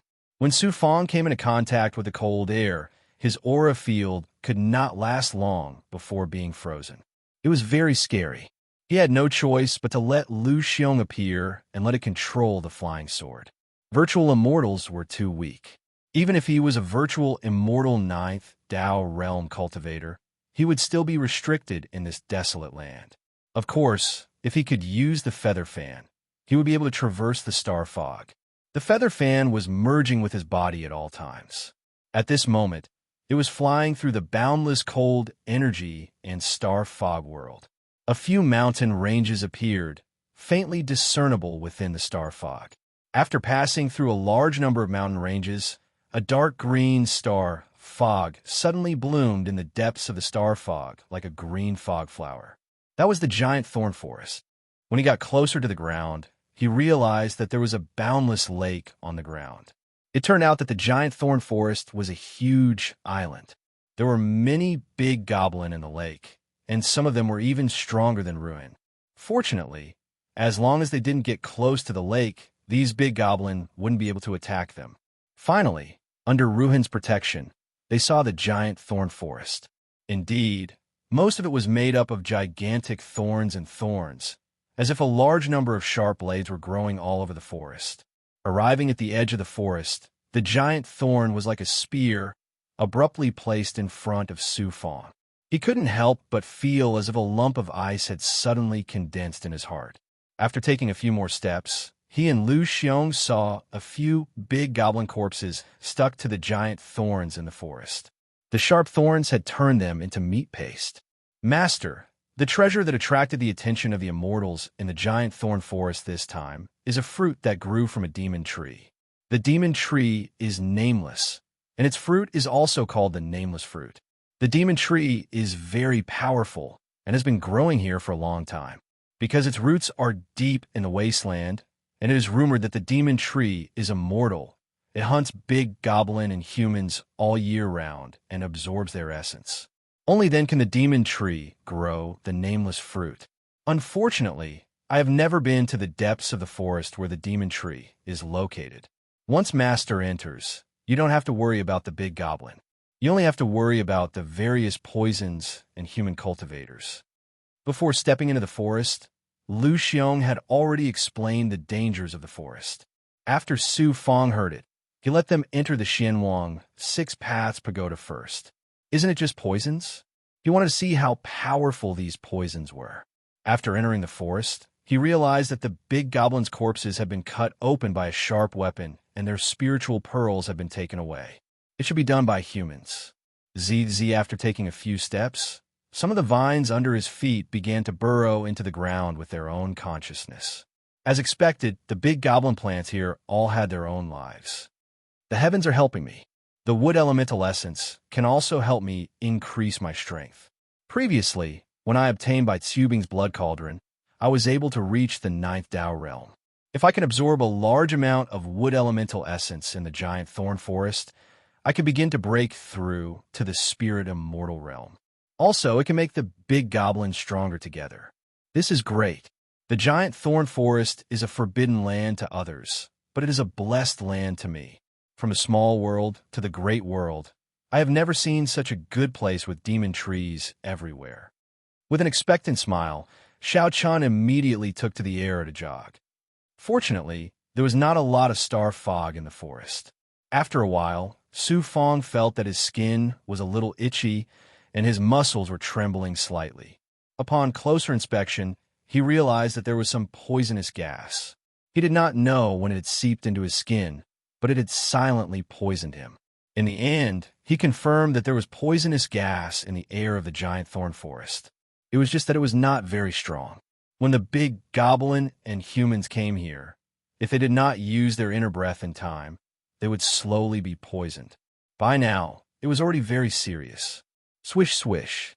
After detoxifying himself, he did not walk far before he suddenly trembled in fright. It turned out that there was movement in the giant thorn forest in front of him. He went closer and used his great perfection ability to take a look. It turned out that it was a bear monster. Its body was 100 feet tall, and it was covered by a large spider web. At first, he really thought that it was a spider web, but he did not sense any demonic aura. He felt that something was wrong. He looked again and realized that the spider web was formed by some white vines. He looked around and saw that a demon tree was controlling the spider web. It turned out that it was a demon tree. To be able to attack and subdue a big goblin, this demon tree was clearly very powerful in this forest. He looked again and saw that there were a few fruits growing in the demon tree. They looked ordinary, but they were full of wood elemental spiritual energy. This was a good opportunity. He knew that the demon tree could only attack at close range, so he went to the periphery of the tree, crown, and midair. He began to move his left arm, and the dragon taming wood ability began to extend a tree arm. The tree arm extended with a sizzling sound, passing through the other trees, and quickly reached the side of the demon tree. The tree arm split into many tree vines. While the demon tree was focused on subduing the big goblin, most of the fruits were entangled by the tree arm. After Su Fong gained control, he suddenly grabbed with force.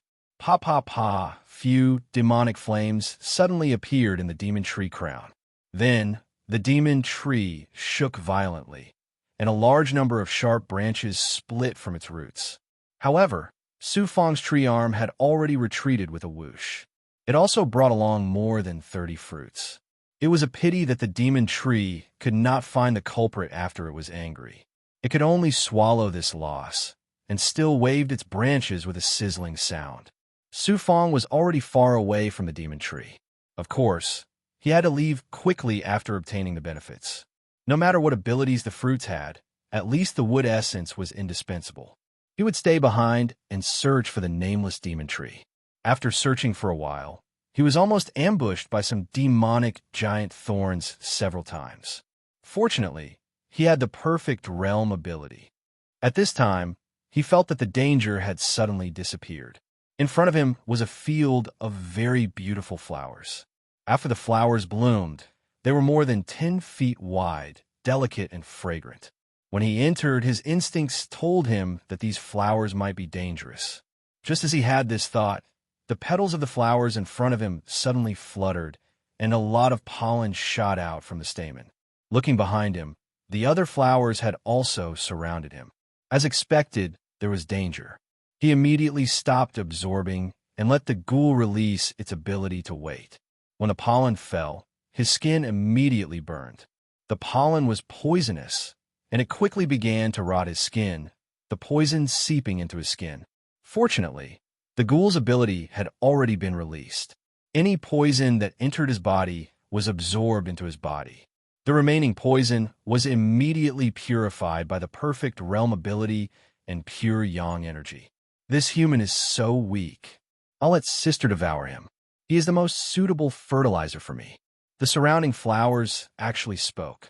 Although Su Fong did not move, he was actually using the same method to deal with the changes. One of the flowers that was not as beautiful and was not very big suddenly began to emerge from the other flowers. When the flower moved away, Su Fong saw many corpses in a gap. There were corpses of humans and big goblin. It was too shocking. Of course, this was nothing. If they died, they died. They could only blame themselves for not being strong enough. Among the corpses, there were many storage rings, flying swords, and magic treasures. There were too many. There were probably thousands of different treasures. Because there was a hole in the ground, it was the corpses of humans and big goblin killed by the flowers. These treasures are all mine. Su Fong naturally would not miss the opportunity to see such a treasure. When the flower approached, the flower bud actually grew teeth. Su Fong immediately released the illusion fire cloud. Of course, the most powerful one was still a motionless sword spy. Swish! Swish! Seeing that the flower was about to bite his head, a motionless sword spy suddenly opened the box. Flying sword spun out and attacked. The flower screamed as it was pierced by the flying swords and turned into petals. Hua Hua Hua motionless sword spy then displayed a very shocking ability. One flying sword was nothing, and a few flying swords were nothing. After all, they were just Lioha flying swords. However, the 18 emotionless flying swords were originally one. Therefore, after they exploded, they attacked the surrounding flowers together. The flowers could not resist. Even if the flowers could resist, they could not threaten Su Fong. He then used the illusion fire cloud to burn the hole where the corpses were hidden. It burned until the vines disappeared. Su Fong flew a few times in the middle of the flames and the 18 emotionless flying swords. Seeing so many corpses, Su Fong immediately released palm seals and grabbed the storage rings, flying swords, and other magic treasures. There were also many tokens. It was simply a treasure trove. Woo woo woo, the 18 emotionless flying swords and the illusion fire cloud were too powerful. The surrounding flowers were destroyed, and many of them were crying. At this moment, a deafening buzzing sound suddenly exploded from the depths. Su Fong was collecting most of the treasures. When he heard this sound, his first thought was to be careful and leave. Just as Zhang Xian was about to leave the illusory fire cloud behind, he suddenly saw several thorny vines flying toward him from the sky. Within the tree vines, there was actually a white-haired old woman. What old woman? She was clearly an old demonic woman. When Su Fong saw the old demonic woman, he guessed that she should also be a flower. It was just that she had become a demon for too many years and had shed her shell to become an existence like Lu Xiong. Whoosh! He quickly called back the emotionless flying swords and fled. You dare to kill so many of my disciples. Damn it! I, old ancestor Shen Mian, will definitely make you die a horrible death. After arriving at the ashes, the old woman was unable to restrain her anger. Hearing the screams and seeing the ashes, she immediately chased after Su Fong. Beneath her feet was a large number of vines. Ziz! Ziz! The old woman's speed was astonishing. This old woman is so powerful. Old ancestor Shun Mian. So these demonic flowers are called Shun Mian. But you want to catch me? Dream on. Chapter 963. Su Fong sneered. He realized that although forefather Shen Mian was powerful, his speed and divine abilities weren't outstanding. He was just a bit faster than him. He couldn't compare to Lu Xiong. And so, he immediately summoned Lu Xiong and had him use his sword to carry him away from forefather Shen Mian. As soon as Lu Xiong saw Patriarch Divine Cotton, his expression changed. Master, how did you offend Patriarch Divine Cotton again? Although he's not the most powerful existence in the Thorn Forest, his poison is incredibly powerful. Humans who come into contact with his poison will fall into an illusion and end up being turned into fertilizer by Patriarch Divine Cotton. Don't worry, his speed isn't that great, and I'm not afraid of his poison. Because of the ghouls, Su Fong didn't feel that forefather Shen Mian was that powerful. Master, you're wrong. The tree demons of the Thorn Forest are extremely united. United? Su Fong still didn't understand. After passing through Scarlet Forest, Su Fong finally understood what Lu Xiong meant. Old Camphor, help me kill that human and demon. Forefather Shun Mian, who was less than half a mile behind them, suddenly roared savagely at the Scarlet Forest. Swish! Swish! Swish! The entire Scarlet Forest seemed to come alive. Cold winds blew, and some monstrous aura seeped out. At this moment, the surrounding branches of the scarlet trees began to tremble, and incomparably sharp thorns grew out of them. Forefather Shen Mian, don't worry.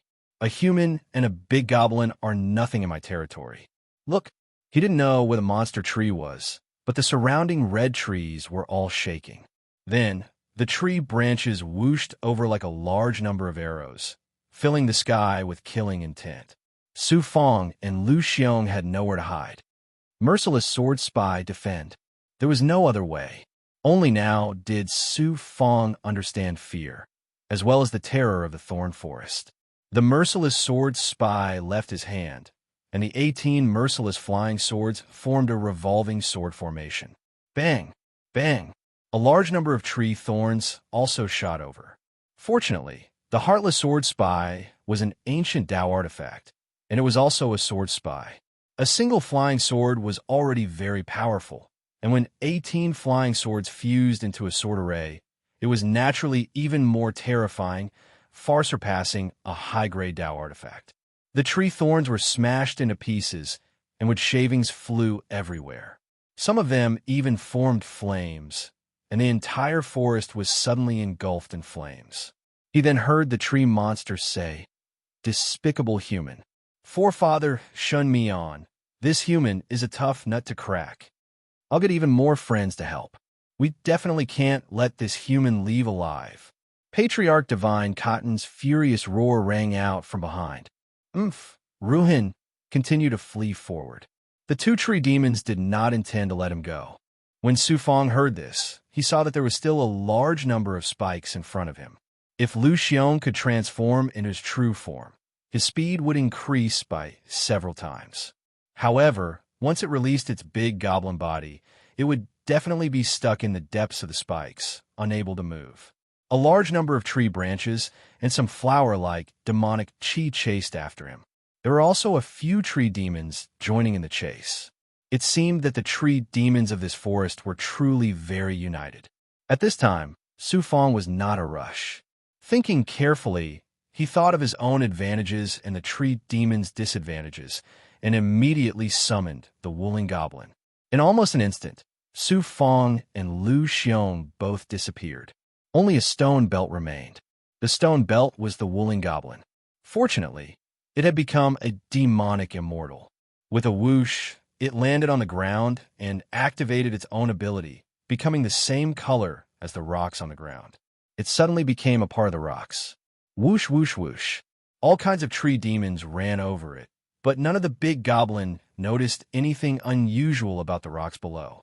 Once the big goblin chased them into the depths of the forest, the stone belt suddenly leapt up, opening its mouth to spit out Su Fong and Lu Xiong, protecting Su Fong.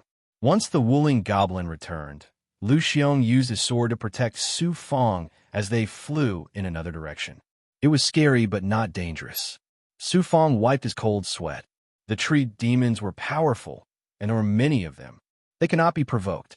However, these tree demons were too ordinary in terms of magical powers. Su Fong used a few tricks to escape this calamity. After completely evading the tree demons, Su Fong had Lu Xiong reply to the Xianhuang Six Paths Pagoda. He came to an ordinary forest with no trace of demonic qi. He took out the fruit he had obtained before and began to sense it carefully with his true qi. The fruit was poisonous. Fortunately, only a portion of the poison was poisonous. Most of it was wood-type energy that could strengthen the body. It was very helpful for the body's recovery. He let the ghoul extract the poison from the fruit before eating it. He did not expect that this fruit's demonic power was 100 times that of an ordinary immortal essence pill. Its effect was similar to the spirit's strengthening and condensing essence pill. However, the fruit was even more amazing for the body's recovery. After digesting the fruit, Su Fong returned to normal. In order to reward Lu Xiong, he took out a fruit that could purify poison and gave it to Lu Xiong to eat. He then entered the Xianhuang Six Paths Pagoda and checked the large number of treasures he had obtained before. There were actually 2 identity tokens from the constellation of 9 heavens. Moreover, they were both cave immortals. Unfortunately, even cave immortals from the Constellation Palace were like ants here. In the storage rings, there was a large number of immortal essence pills, as well as the various items these immortals had obtained in the desolate swamp. This was a shocking amount of wealth. Even cave immortals could not have such treasures. He did not expect to find such a windfall. There was no time to clean up the treasures now. Since there were so many immortal essence pills, he took out some and generously distributed them to each big goblin. Then he continued to go deeper. After last time, Su Fong could only obediently hide whenever he encountered a tree demon.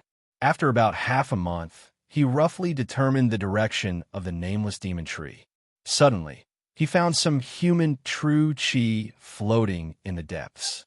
Yang Qi approached the 2 streams of true energy and unleashed his great circle power. They were immortals with cave immortal cultivation bases. They were standing in front of a demon tree that wasn't very powerful and were using treasured bottles to absorb the venom that seeped out of the tree. They were very careful, afraid that they would be poisoned. 2 cave immortals naturally had the ability to survive in this desolate swamp. Su Fong avoided them from afar. Then he sensed more human true qi in the air. He also saw a dozen immortals. They were clearly experts of the conglomerate. They were using a formation to cultivate under a tree. They seemed to be talking about something. Su Fong immediately released his great circle ability and continued to hear their conversation. That nameless demon tree is very powerful. We have already lost 2 of our brothers to get its poison. Even so, we can't leave so quickly. The poison liquid and the nameless fruit are precious materials for refining pills and refining poisons. Moreover, there is only one nameless demon tree in the Huang Zhe astral world. There isn't a second one in the outer realms. Let's wait and rest for a while. There will be more immortals taking the nameless demon tree's poison and spirit liquid. We still have a chance. When the experts of the conglomerate mentioned the nameless demon tree, they were obviously struggling and helpless. Then they talked about cultivation. Su Fong did not listen anymore. His heart trembled. He did not expect the nameless demon tree to be so difficult to deal with. One must know that among these immortals, the weakest was a cave immortal. In Su Fong's heart, they were all peerless experts. Unexpectedly, they could not do much to the nameless demon tree. Su Fong continued to go deeper. He could not give up so easily. This was the best chance to let tens of thousands of big goblin become demon immortals. During this time, he passed by many thorny vine forests. He saw no less than 100 immortals. Most of them were in small groups. Finally, he came to a forest that was mixed with poisonous demon chi. It was like a wetland. He happened to meet a heavily injured immortal who was running away pathetically. There were some corpses in the surroundings. When he went deeper and passed through the demon chi clouds, he saw a shocking demon tree. It was almost 1,000 feet tall and grew among giant thorns. The demon tree had luxuriant branches and leaves. It was full of steaming demon chi and demon poison. It seemed to be covered in a black, baleful aura. It was truly terrifying. Even the surrounding soil, rocks, and plants were poisonous from the demon tree. The nameless demon tree. Su Fong finally came in front of it. He used his great circle ability to take a look. High up in the tree crown, there were many human bones. Moreover, he could vaguely see fruits, flickering with spiritual light as they hung in the tree crown. Looking at the tree trunk, there were many scars on it. It seemed that the immortals had left behind when they were collecting poison and spirit liquid. Suddenly, he heard another explosion. Suddenly, an immortal escaped from the tree crown in pain. However, he did not run far before he was killed by dozens of flying sword-like leaves. As the corpse fell, it was wrapped up by the leaves and sucked into the tree crown. There were 2 other immortals beside him. They quietly left the tree crown. It seemed that they did not get any treasures and were so scared that they did not even dare to breathe. Su Fong settled down for a while. He did not rashly approach the nameless demon tree. With his strength, it would be useless to go. If he really could not get the nameless fruit, he could only give up. However, he began to collect the rotting leaves around him. Naturally, these were the leaves of the nameless demon tree. Seeing how the leaves killed the immortals, the nameless demon tree's consciousness was probably very strong. It might even be a real tree demon. He collected some rotting leaves that were poisonous. Su Fong quietly found a secluded forest. Under a big tree, he began to find out how strong the poison was from the leaves. He used a drop of tree poison and gently placed it on his palm. After it seeped in, the skin started to rot and the flesh started to rot. It turned out that the tree poison was different from other poisons. Those poisons did not have such strong corrosive properties.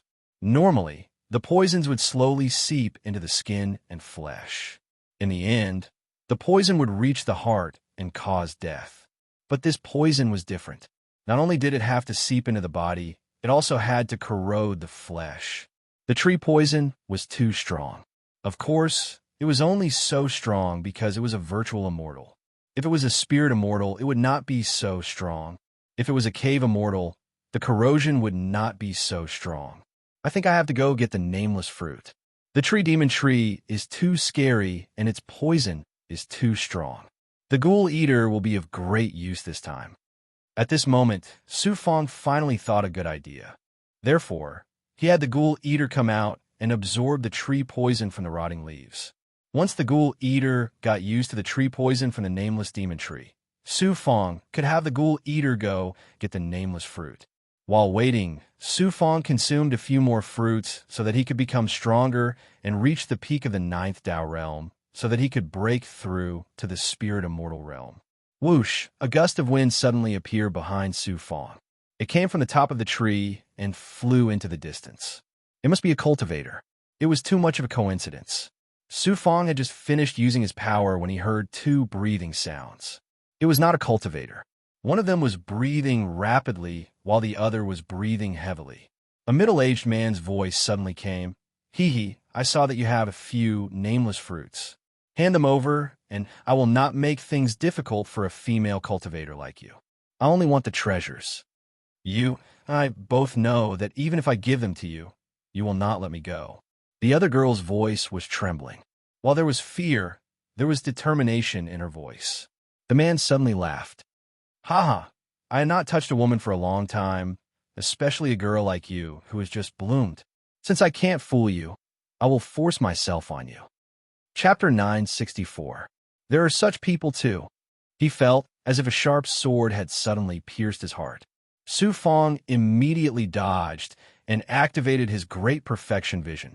Through some gaps in the bushes, he saw a black-robed man releasing a shocking layer of qi that enveloped a trembling figure.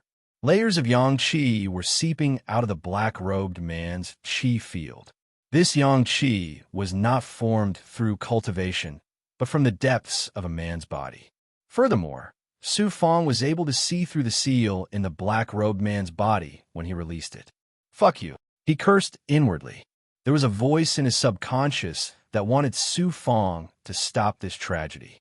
Regardless of what kind of cultivator the other party was, Su Fong immediately flew out of the bushes. Ruthless Sword Spy was already in his palm. Swish! The bushes exploded like a storm. Su Fong was the furious beast. His eyes looked as if he wanted to tear the black-robed man to pieces. Oh! The black-robed man instantly turned to the side. When he saw the furious Su Fong, he was first startled.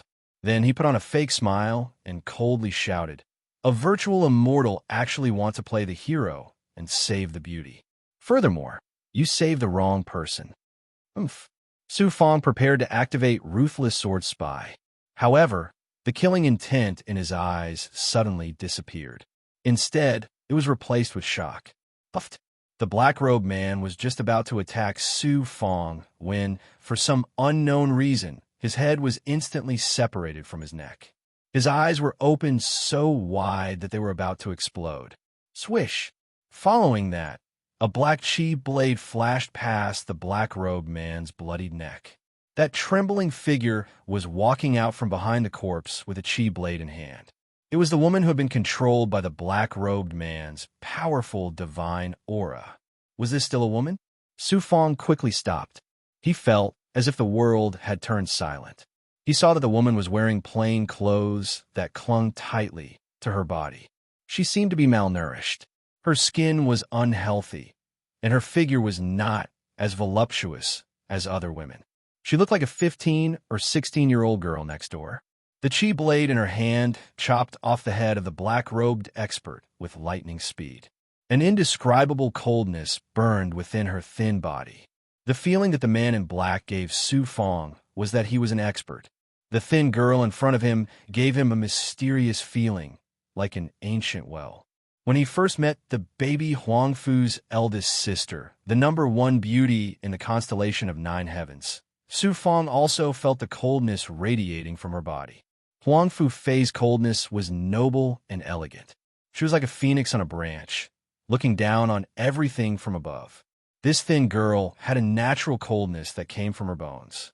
She was very ordinary, and it felt like she had lived alone her entire life.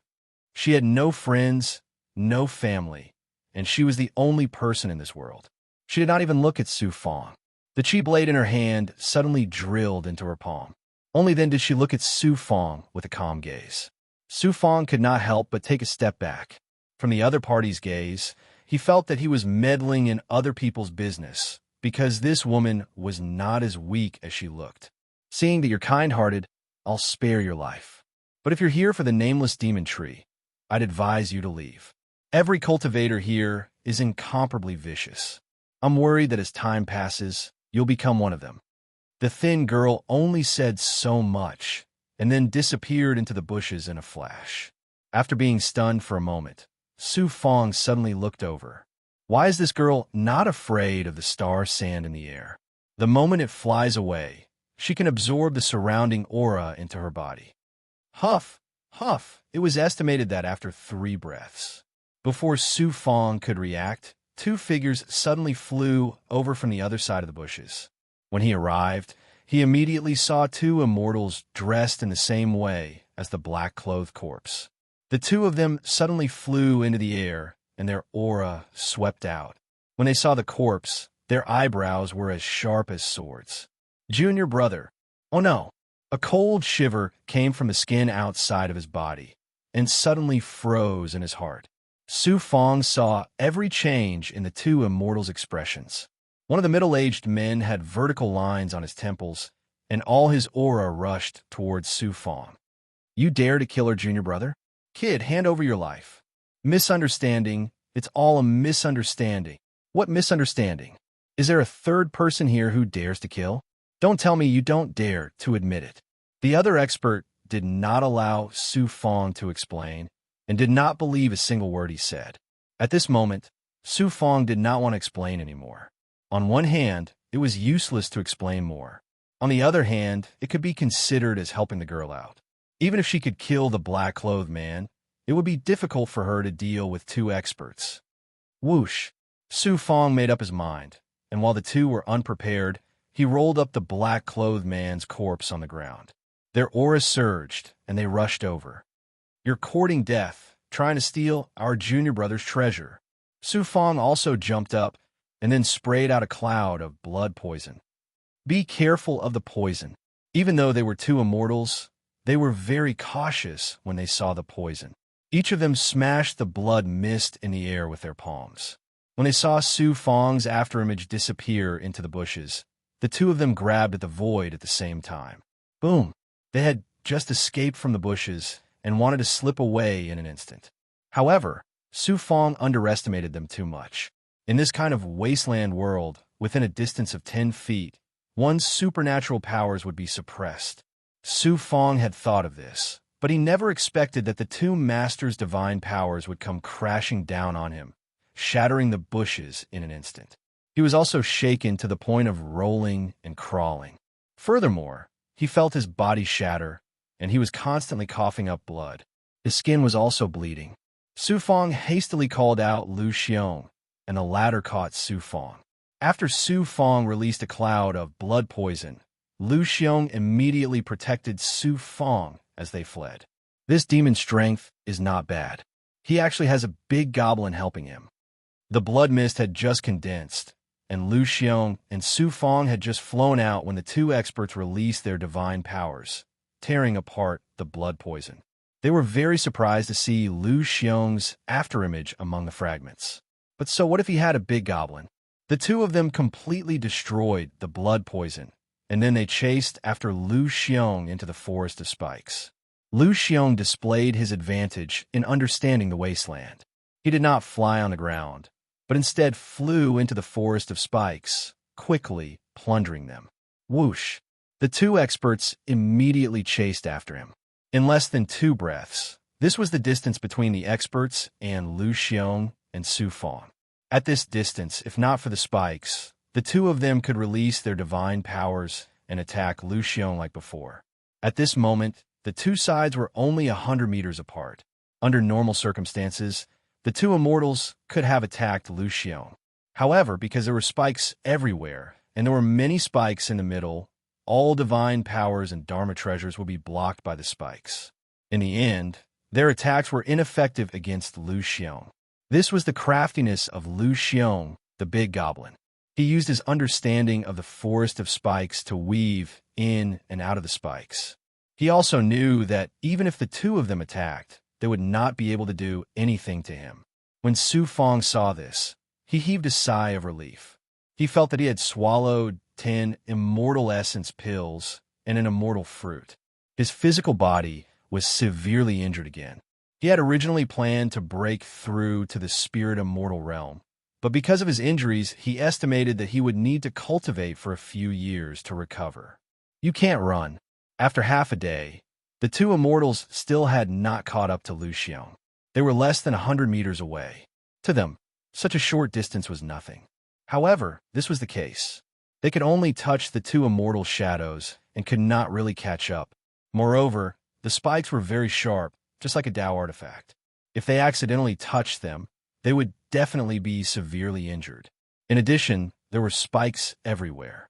The two immortals could only watch as Lu Xiong led the way. However, they were always 2 steps away from catching up. They chased for a day after day. After about 5 days, Lu Xiong slowed down. The two immortals behind him also slowed down. Both of them had used up a lot of their quintessential qi. However, Bai Ling suddenly appeared, and Lu Xiong disappeared into thin air. Su Fang hugged Bai Ling's neck. Like a beam of white light, Bai Ling used an astonishing speed to surpass the two immortals. He passed through the spikes and clearly left the two immortals far behind. The two immortals gritted their teeth. Su Fang could also hear them clearly. However, he could not care less. He was in a severely injured state. Fortunately, he had the immortal pills and fruits. After half a day, Bai Ling was also exhausted. Finally, he completely broke away from the two immortals. He came to the bottom of the forest and flew at a low altitude for a while. He found the crown of a big tree and created an array formation inside. Bai Ling protected Su Fang from the side. Su Fang began to use the 9 yang, 9 transformations with all his strength. He used the power of pure yang to form a burning force. Then he swallowed the immortal essence pill. All kinds of energy immediately surged through his body. I was really unlucky this time. I wanted to go out and save someone, but I did not save anyone. Instead, I attracted so much trouble. I almost died at the hands of those two immortals. If not for the shocking shackles in this desolate space that reduced the power of those two immortals' divine abilities and my perfected physical body, this time, as he gradually cultivated, his broken body began to absorb all kinds of energy under the guidance of the black lotus blood threads. His flesh and blood began to merge. It seemed that Su Fang was getting more and more energetic, but he was still a little pale. The black-robed man said that I saved the wrong person. Could it be that he knew that the woman was very powerful? No. If that woman was powerful, why would he go and seek death? After recovering, Su Fang also had the mind to think about the previous scenes. At this time, when he was puzzled, Law said, "That woman is an evil cultivator. She cultivates demonic techniques and has many different powers. Some of them are not simple. Her strength is much more powerful than those immortals, but she looks very weak and powerless. Often, the truly terrifying people are people like her. In the cultivation world, if you see a weak person, often this kind of person is very likely to be a peerless master. This time, I really failed miserably. I didn't expect that girl to be an expert. If I could sense her strength, I wouldn't have to suffer. Law, did you see that the girl was very powerful before?" Another question suddenly popped up in Su Fang's heart. I don't want to answer this, but I still have to let you understand. Indeed, I saw that the girl was very powerful before, but I pretended to be weak. Then why didn't you tell me? You relied on your own cultivation to become strong. If I told you everything, would you be able to achieve the effect of training, tempering, and becoming strong? That's true, including that monk Shangda. I also saw that he was extraordinary, but I didn't tell you. Didn't you also go through life and death training and live until now and become stronger than before? If I told you everything, you wouldn't have such fighting spirit and courage. La, I have to thank you. You're welcome. Young man, you're very smart and hardworking. If you were really in danger of death, maybe I would give you some advice. But that's impossible. You should rely more on yourself to resolve the danger. After Law said that, he didn't say another word. Su Fang finally understood Law's intentions. Previously, when he was in the constellation of 9 heavens, he felt that it was too quiet. It was like looking at the sky from the bottom of a well. Only when he was in the wasteland could he become stronger. Chapter 965. After his body recovered to a certain extent, Su Fang took out the black-robed man's corpse. The black-robed man was unlucky, but it was also a pity. Su Fang checked the corpse and found that the golden core in his dantian had disappeared. He guessed that the moment the expert was killed, he naturally released all his strength to struggle and survive. In such a state, the seal in the body had already been released, and the Dantian was also in a state of explosion. Therefore, as the expert was killed instantly, he could no longer control everything in his body, and his Dantian disappeared. Otherwise, Su Fong would have obtained a powerful golden core. Looking at his divine aperture, there was not much dermic power left, and there was not even a trace of yang immortal left. Only a physical body was left. Of course, there was also a storage ring and a superior grade Dao artifact, which was also considered a very good Dao artifact. Normally, cave immortal experts could only use middle-grade Dao artifacts. He immediately took out a merciless flying sword and cut the immortal's corpse into countless pieces, giving them to the big goblin to cultivate. This big goblin's corpse was enough to make Green Feather King, Bai Ling, the Undying Tortoise, and the Vermilion Emperor stronger by a realm. After all, the immortal's corpse was extraordinary. With a bit of flesh left, he took out some immortal essence pills and refined the blood with the illusory fire cloud, fusing the power of the flesh with the pills. In this way, he could give these pills that contained life force to the 14 slaves to absorb. Void Dust Cauldron. If he could use Void Dust Cauldron, it would be easy for Su Fong to refine the immortal's flesh and extract the life force. Unfortunately, this Dharma treasure was difficult to fuse. Fortunately, the feather fan had fused nearly 3 levels and could be barely activated. Its speed could reach the level of a cave immortal, but it still needed to fuse. Then, he entered the storage ring. First, he found out that the Black-Robed Man came from a second-rate faction in the Yuan Lu Great World. He came to the desolate swamp spirit world to steal treasures, but ended up losing his Dao path. There were many immortal essence pills in the storage ring, hundreds of them. Most of them were inferior grade. Middle grade, immortal essence pills were very rare. Although the great world was vast and boundless, it was not easy to refine immortal essence pills.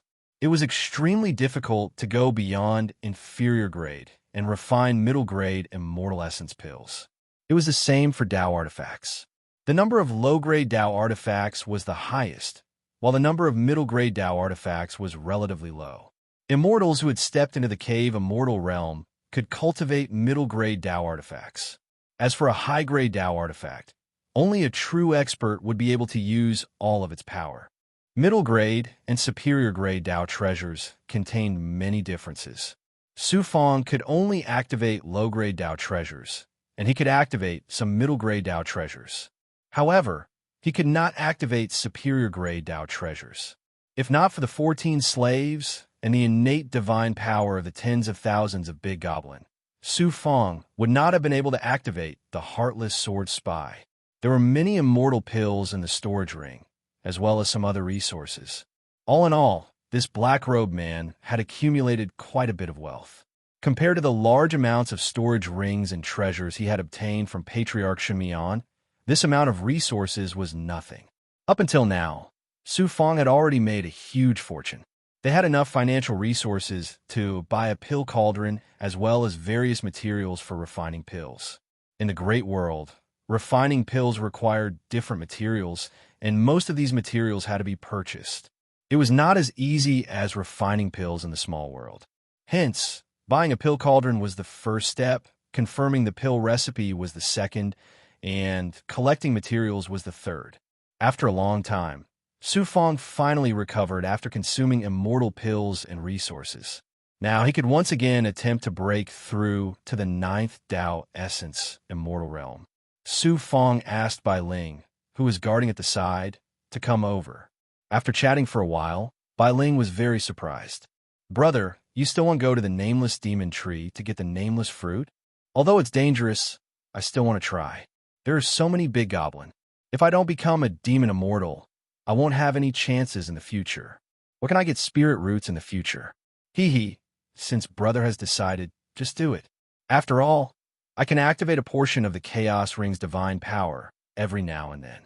It's enough to kill cave immortals. With my current strength and the large amount of resources you gave me, I'm already at the spirit immortal realm. You and the others should rest first. There will probably be all kinds of dangers waiting for us." After Bai Ling disappeared, Su Fan once again flew towards the Nameless Demon Tree. Originally, he should have left this dangerous place, but Su Fong still decided to search for the nameless fruit. In less than 2 hours, he once again arrived at the nameless demon tree. He carefully sensed that there were not many cultivators around, only a dozen or so. The nameless fruit's ability was not very useful to ordinary immortals. It was better to search for other spiritual items. Most of the immortals around were here to collect tree poison, nameless fruit, and spiritual liquid to refine poison and pills. Therefore, ordinary immortals would not cultivate these. After sensing, he slowly rose into the air and approached the nameless demon tree's sea of tree leaves. The nameless demon tree's sea of leaves was very thick and formed a world. The demon tree's tree trunk was as thick as a small mountain. It cannot be compared to the heavenly gourd spirit tree that grew in the small world, but it was still very rare in the big world.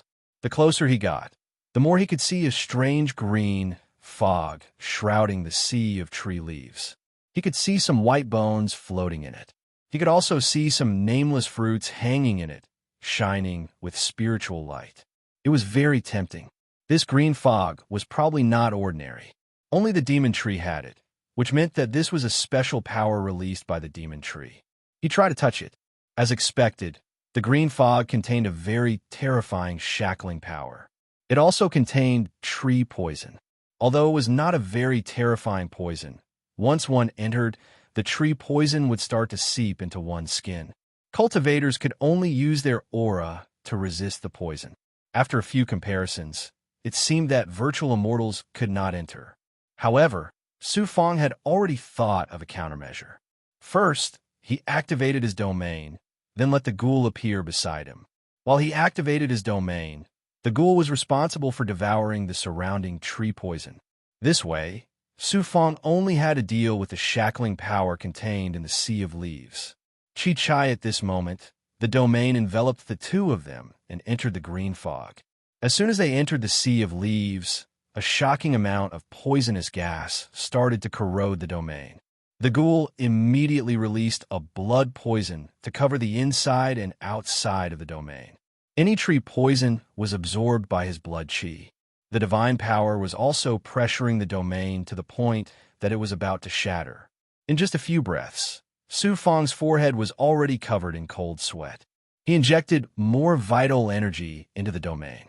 After flying for 100 meters with great difficulty, they found the nameless fruit. Su Fong continued to control the domain. The ghoul spat out streaks of blood-colored vital energy, which whizzed over and smoothly picked the nameless fruit. Whoosh! However, when the nameless fruit separated from the tree branch, a stream of poison suddenly shot out from the broken branch. Fortunately, the ghoul was the one who picked the nameless fruit. If it was Su Fong, he would not have been able to dodge this stream of poison. Obtaining the first nameless fruit could allow a big goblin to condense an immortal body and become an immortal. Then, he continued to grab the second nameless fruit. He did not expect things to go so smoothly.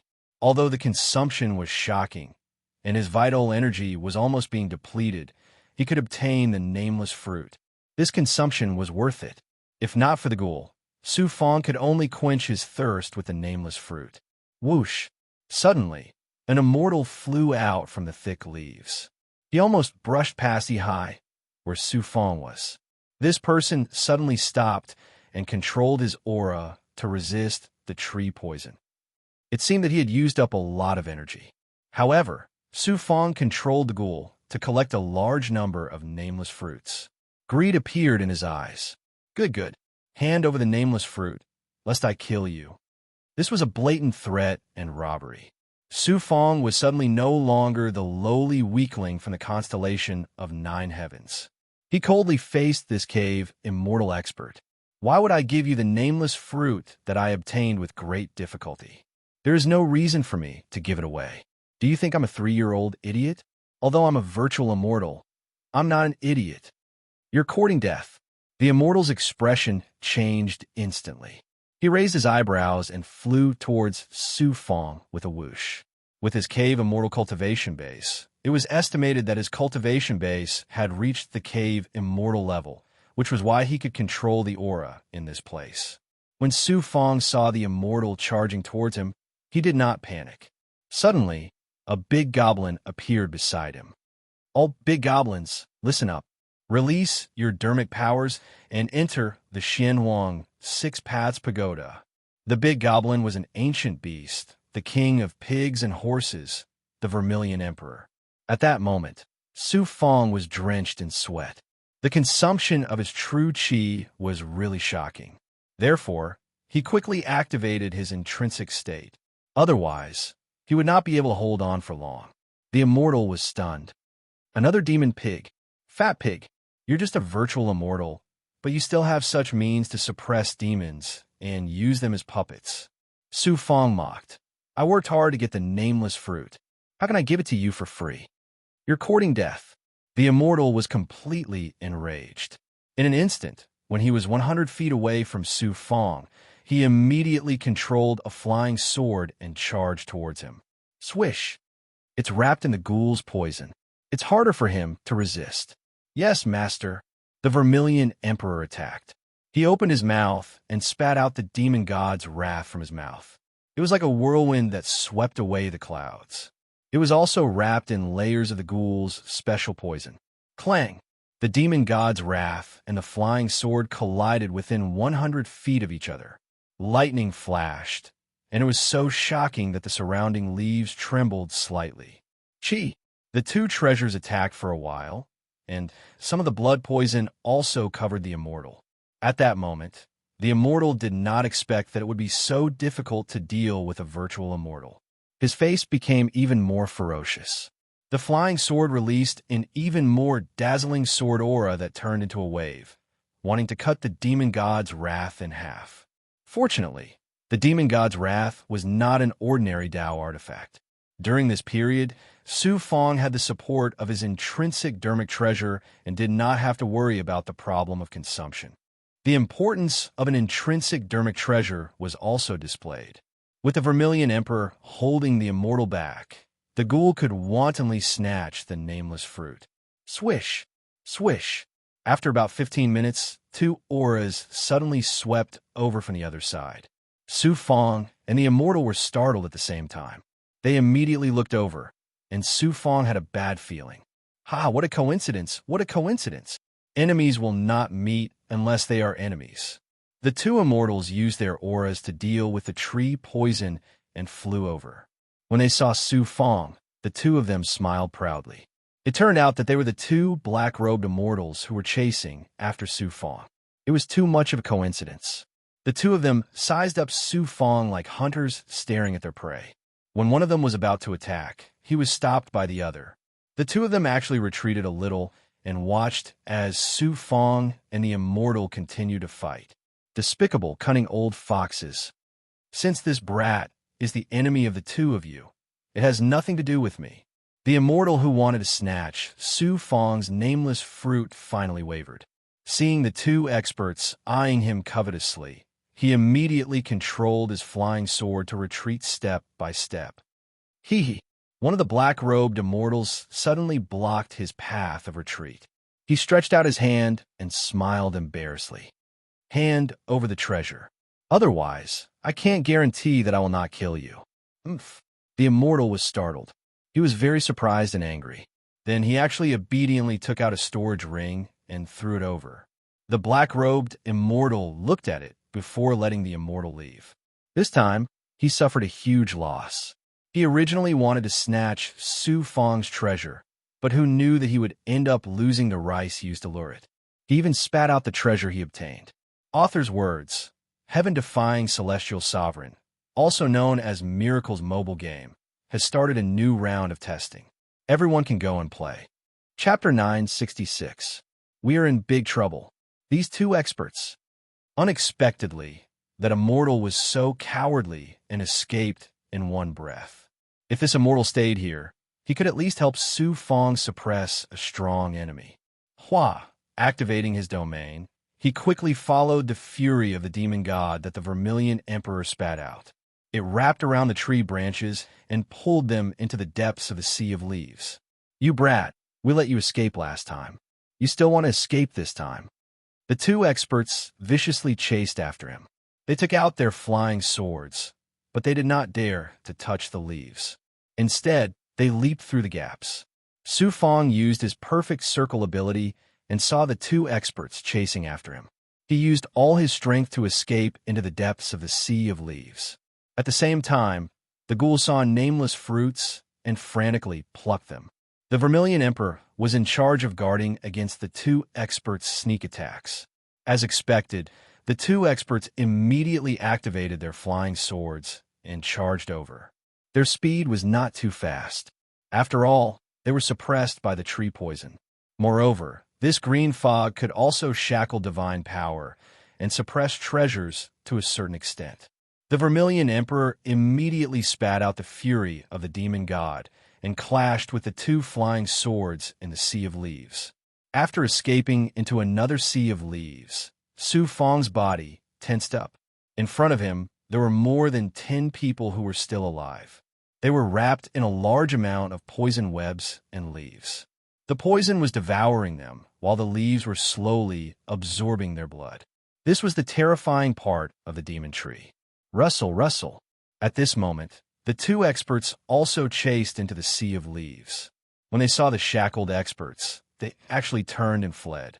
However, before Su Fong could understand, a large amount of sharp leaves fell from the surroundings. Especially in the direction where the two experts fled, the leaves were like flying swords enveloping the two experts. Oh no! Su Fong realized that the demon tree was beginning to deal with him, to deal with the humans who came here to steal the treasures. He quickly used his domain to escape. Who would have thought that a leaf would also block his path and fly over with a sharp edge? Su Fong sucked the Vermilion Emperor into the Xianwang Six Paths Pagoda. His body spat out the illusionary fire cloud. The motionless sword spy also floated in front of him. The 14 slaves were preparing to activate the sword spy. Hoo-hoo! The illusionary fire cloud pounced on the incoming leaf. The fire cloud rolled over and burned the leaf only shook slightly. Some of the edges were only burned. Most of the leaf speed, but they were still ferociously attacking Su Fong. It was not because the illusionary fire cloud was because the demon tree was too strong. Go! They were indeed too weak, not even the leaf. With a clap of his right hand, the heartless sword spy was unraveled, and the 18 heartless flying swords immediately shot out, hitting a large number of leaves head-on, cutting them into countless pieces. The heartless sword spy was indeed powerful. Such an ancient magic treasure was a power and ability that the current high-grade Dao artifacts could not possess. Su Fong hurriedly used his domain to escape. Many leaves fell from above. Su Fong sensed behind him and found that the two experts were in a sorry state. Even if they were experts, they would still have to contend against the shackled tree poison and the sharp leaves. The leaves probably contained deadly poison as well. The two immortals were naturally not easy to deal with, and the leaves were increasing in number. But Su Fong had won, and he was not afraid of the poison. The illusionary fire cloud cut another leaf, and the domain finally flew out of the sea of leaves. The surrounding sea of leaves was very quiet, but there were still many puppets. Su Fong used the domain to escape, while letting the ghoul eater continue to pluck the nameless fruits. Fortunately, the two immortals could not catch up. He was still curious. Using his perfect circle ability, he could see through the layers of leaves. He could vaguely see that a huge, blood-red flower had appeared at some point. That flower was actually spraying poison at the two struggling immortals. It was like they were scalding chickens. The two immortals' robes and skin were peeling off. The scene was very tragic. The nameless demon tree was very powerful. His body and mind trembled. He felt that this place was too dangerous. Su Fong quickly used the domain and flew out of the sea of leaves. He also released hand seals. When he saw the nameless fruits, he plucked them one by one with the ghoul eater. After an incense stick's worth of time, he used the domain to fly out of the nameless demon tree's crown. The domain disappeared, and Su Fong immediately fell to the ground. Fortunately, Bai Ling appeared in time. She carried Su Fong and flew into the air, disappearing without a trace. Deep in a mountain, after Bai Ling landed, She looked around before letting Su Fong sit down. Su Fong checked his body.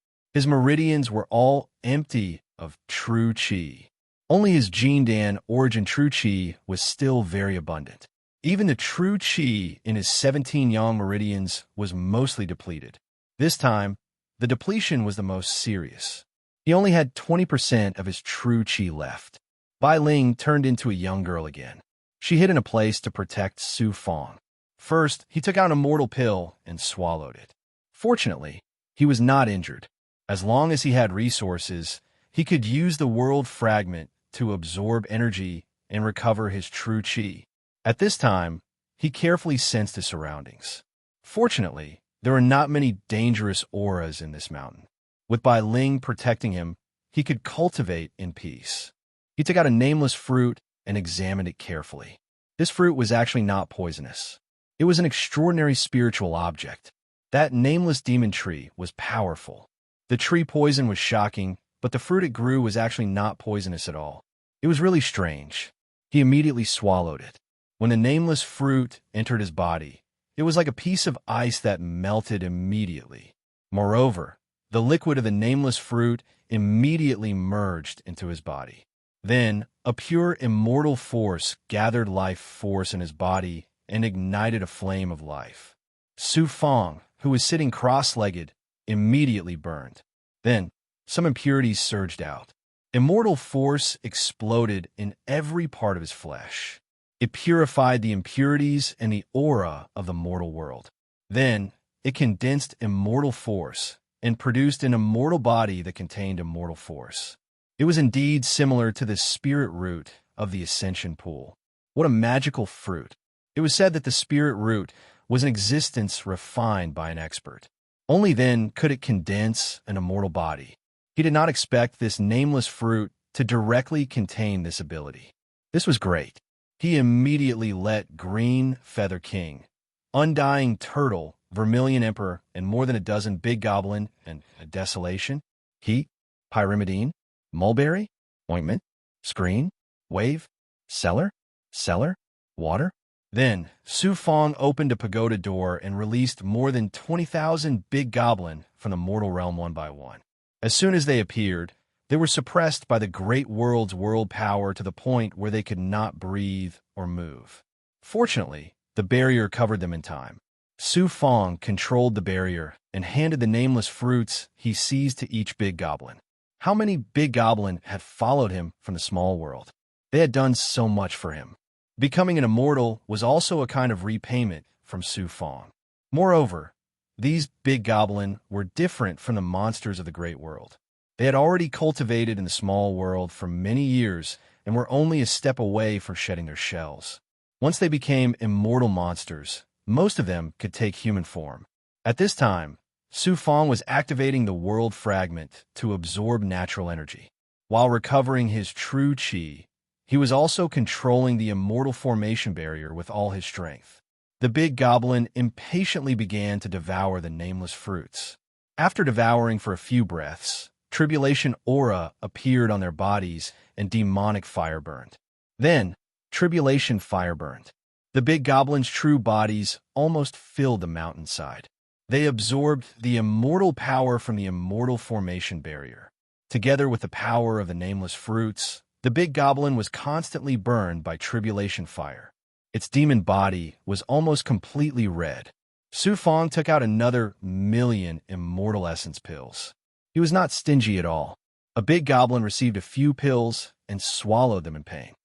It began to relieve its pain and made it easier to condense an immortal body. The mountainside was burning. If Su Fong had not used the barrier to suppress it, the entire mountain would have burned. Later on, the advancement of tens of thousands of Big Goblins became more and more terrifying. Su Fong could not control them alone, so he let the 14 slaves out.